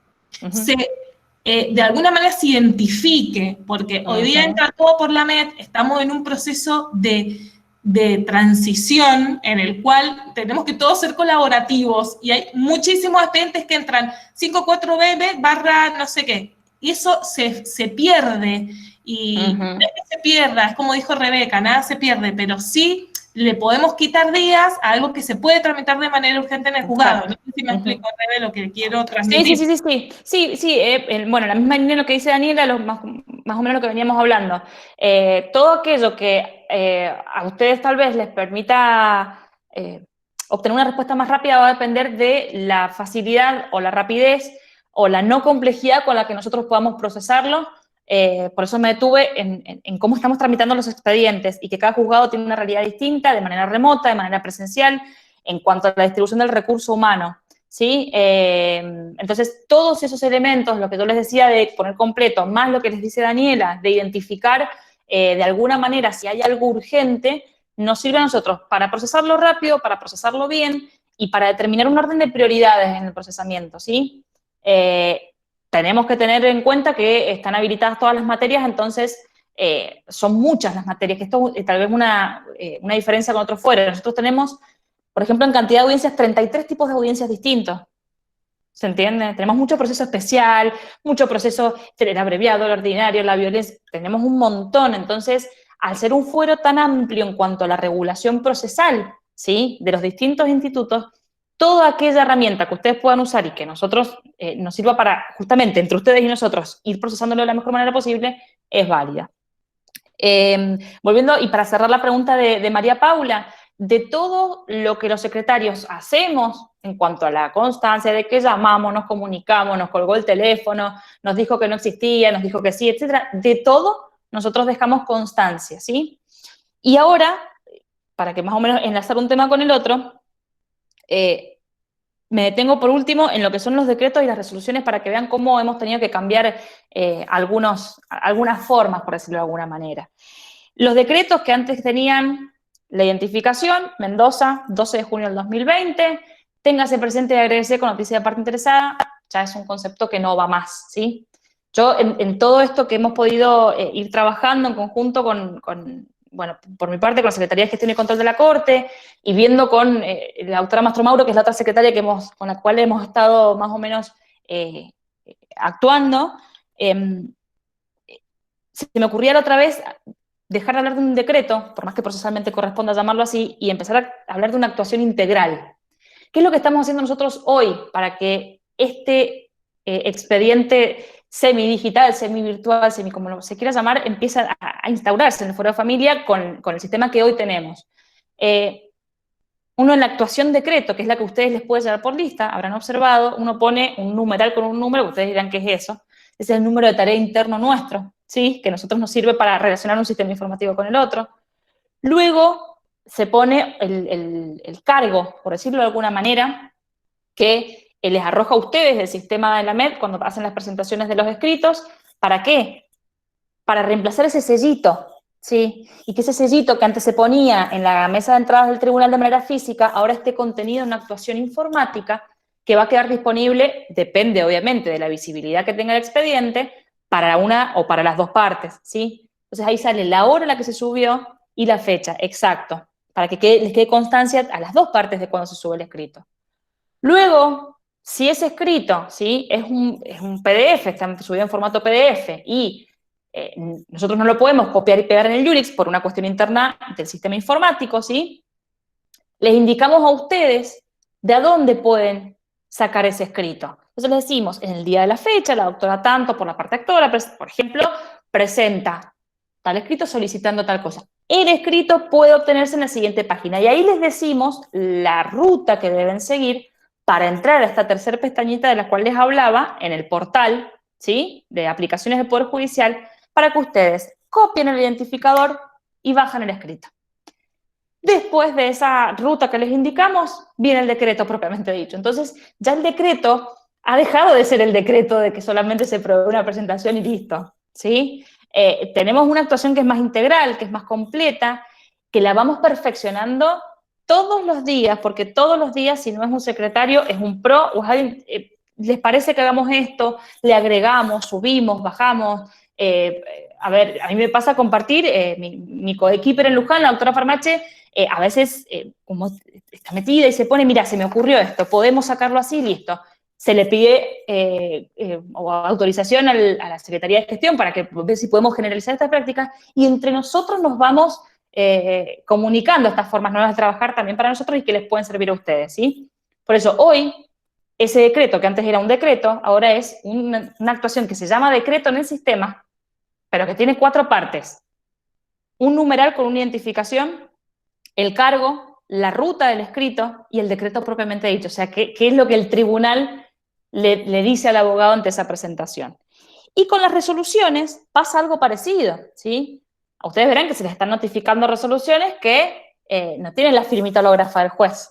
En eso la flexibilidad de las formas ha llegado en este contexto también, justamente consensuando y por autorización también de la Corte, a un punto de avance enorme. O sea, quienes están, ahora hay más gente que está trabajando tal vez un poquitito más en tribunales, pero quienes están cumpliendo funciones, por ejemplo, de prosecretarios desde sus casas, guardan la resolución, la consensúan con el juez y esa resolución la suben a la lista directamente y es lo que les llega a ustedes, ¿sí? Entonces, Esto también es aplicación del principio de buena fe, de lealtad procesal. No han habido, eso sí estoy segura, ningún tipo de cuestionamientos a esta forma de comunicar las resoluciones judiciales. También hay una cuestión, obviamente, de comunicación entre el juez y su prosecretario en estos casos, y del secretario con los decretos también. Pero bueno, en este entendimiento no han habido planteos que en este mes y medio, un poquitito más largo que llevamos con este sistema, de que hayan cuestionado esta forma de trabajar. Y lo último, que también me detengo porque van a ver si, bueno, pero ¿cómo esto que no se imprime? No podemos hablar de un expediente digital o del camino a un expediente digital hablando del concepto del expediente papel, ¿sí? Entonces, la orden que ha dado la Corte es que justamente se suprime la impresión en todos los foros, en todas las instancias, ¿sí? Esta despapelización en la cual también estamos transitando, porque estamos ahora en estos expedientes que nos quedan mitad papel y mitad virtuales, por decirlo de alguna manera, ¿sí? Y en eso también nos estamos reinventando. Volviendo a la pregunta de que estaba atrasado el tema de la digitalización en familia, les cuento una experiencia para que vean cómo lo podemos ir sorteando. El otro día me tocó decretar un expediente que yo solamente tenía la demanda en papel, quedó muerto ese expediente en marzo y ahora se empezó a mover ya con toda esta nueva forma de trabajar en la que no se imprime. Entonces, ¿qué dije? Un escrito principal, como es la demanda, no lo voy a tener bollando en papel y el resto digital. ¿Qué dije?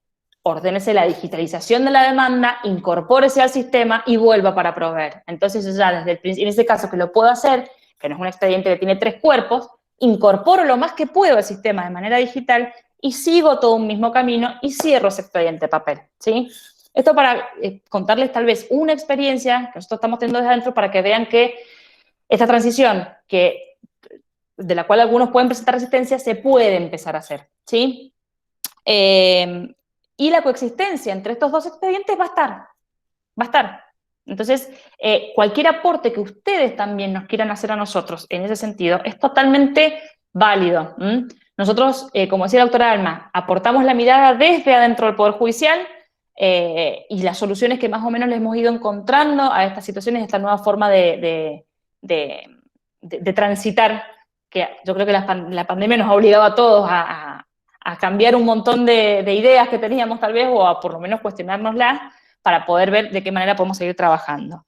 Y para cerrar con lo que, bueno, el último tópico del título que humildemente he podido hablar, que es la modernización de la justicia, se está trabajando en implementar un sistema informático nuevo, ¿sí? Que nos permita pasar de 5 sistemas informáticos a tener 2, que nos agilice un poquitito la tarea en esta política y en esta idea, como les decía, de aportar al Foro de Familia un poquito más de herramientas de las que históricamente ha tenido para que podamos funcionar de la mejor manera posible, ¿sí?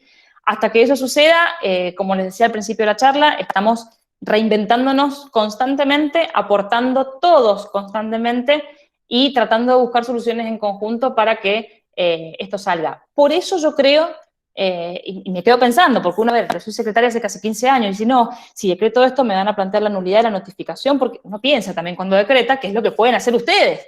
Esto estoy siendo totalmente sincera. Entonces, por eso creo que también, como todos hemos entendido el contexto en el que estamos, no han habido planteos de nulidad. Ni una notificación por WhatsApp, ni un traslado, ni una sentencia que se les notifique y no tenga la firma del juez. Entonces, creo que está bueno, digamos, la forma en que nos estamos conduciendo en este camino para que podamos justamente llegar a un buen puerto.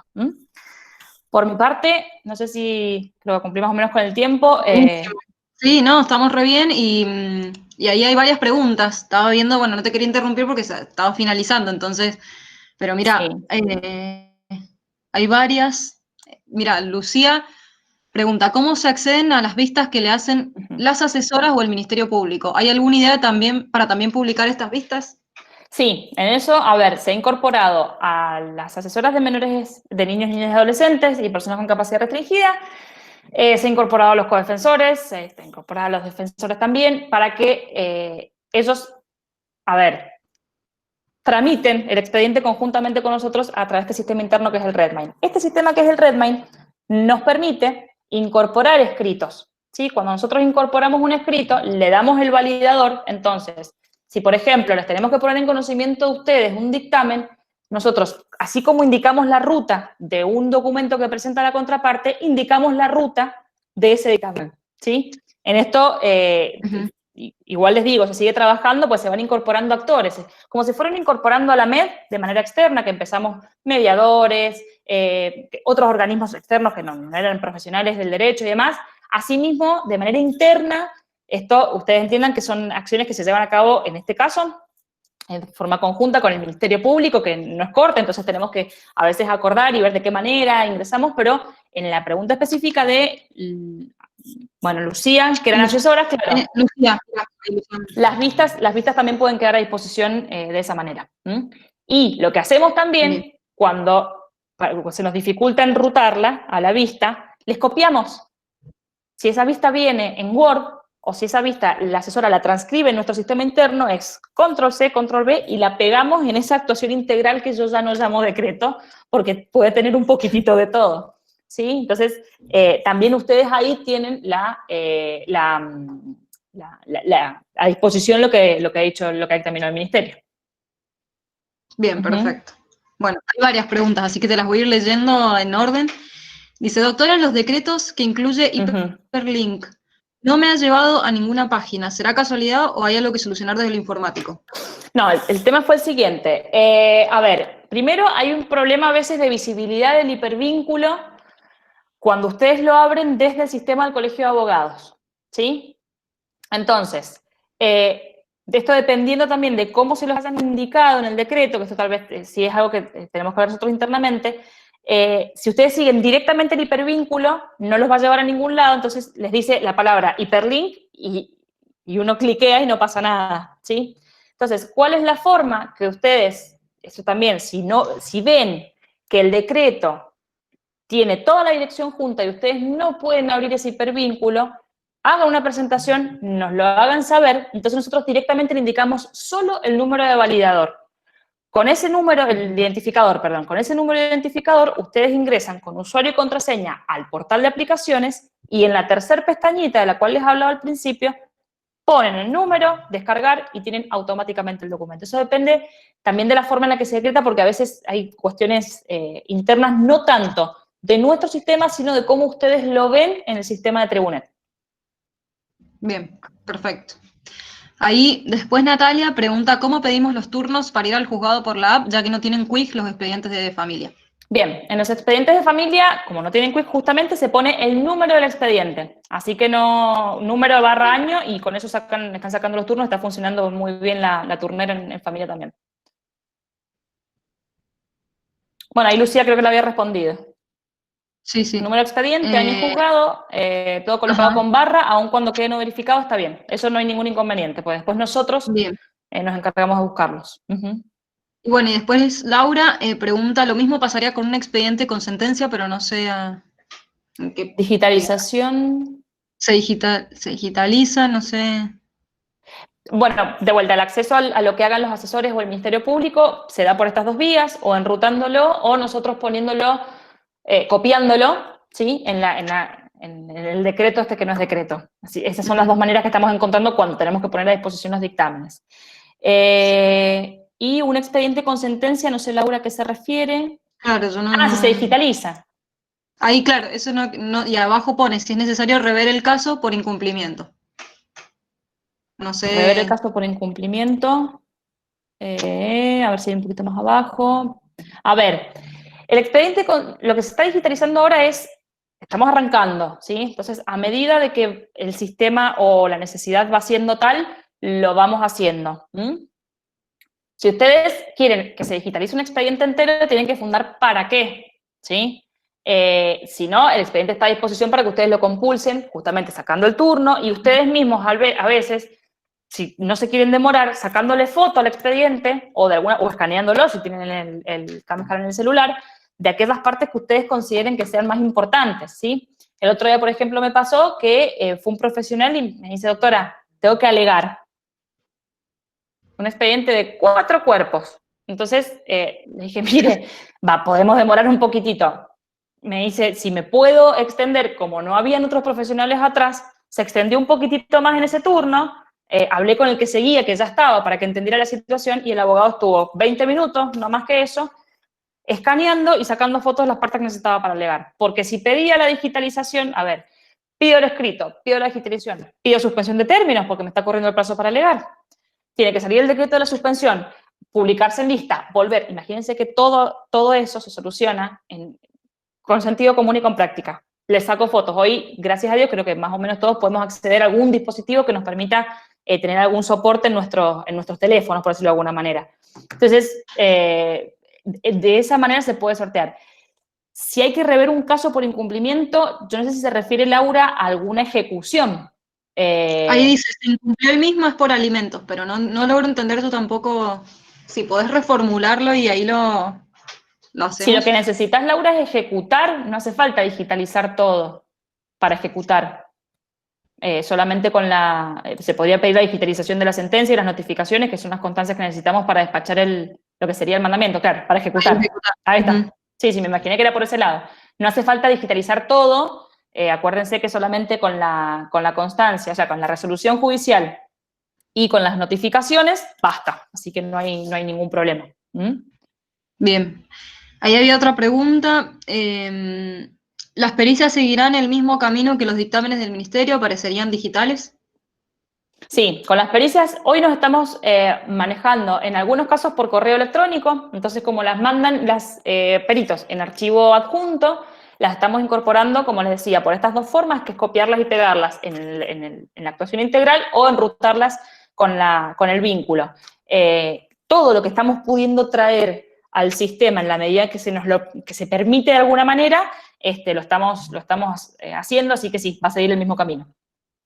Bien, y bueno, ahí Mica, a mí me ordenaron en varios expedientes hacer la cédula papel. ¿Cuándo puedo pedir la notificación por WhatsApp o por otro medio electrónico? No sé si sería bien. Una pregunta o una opinión.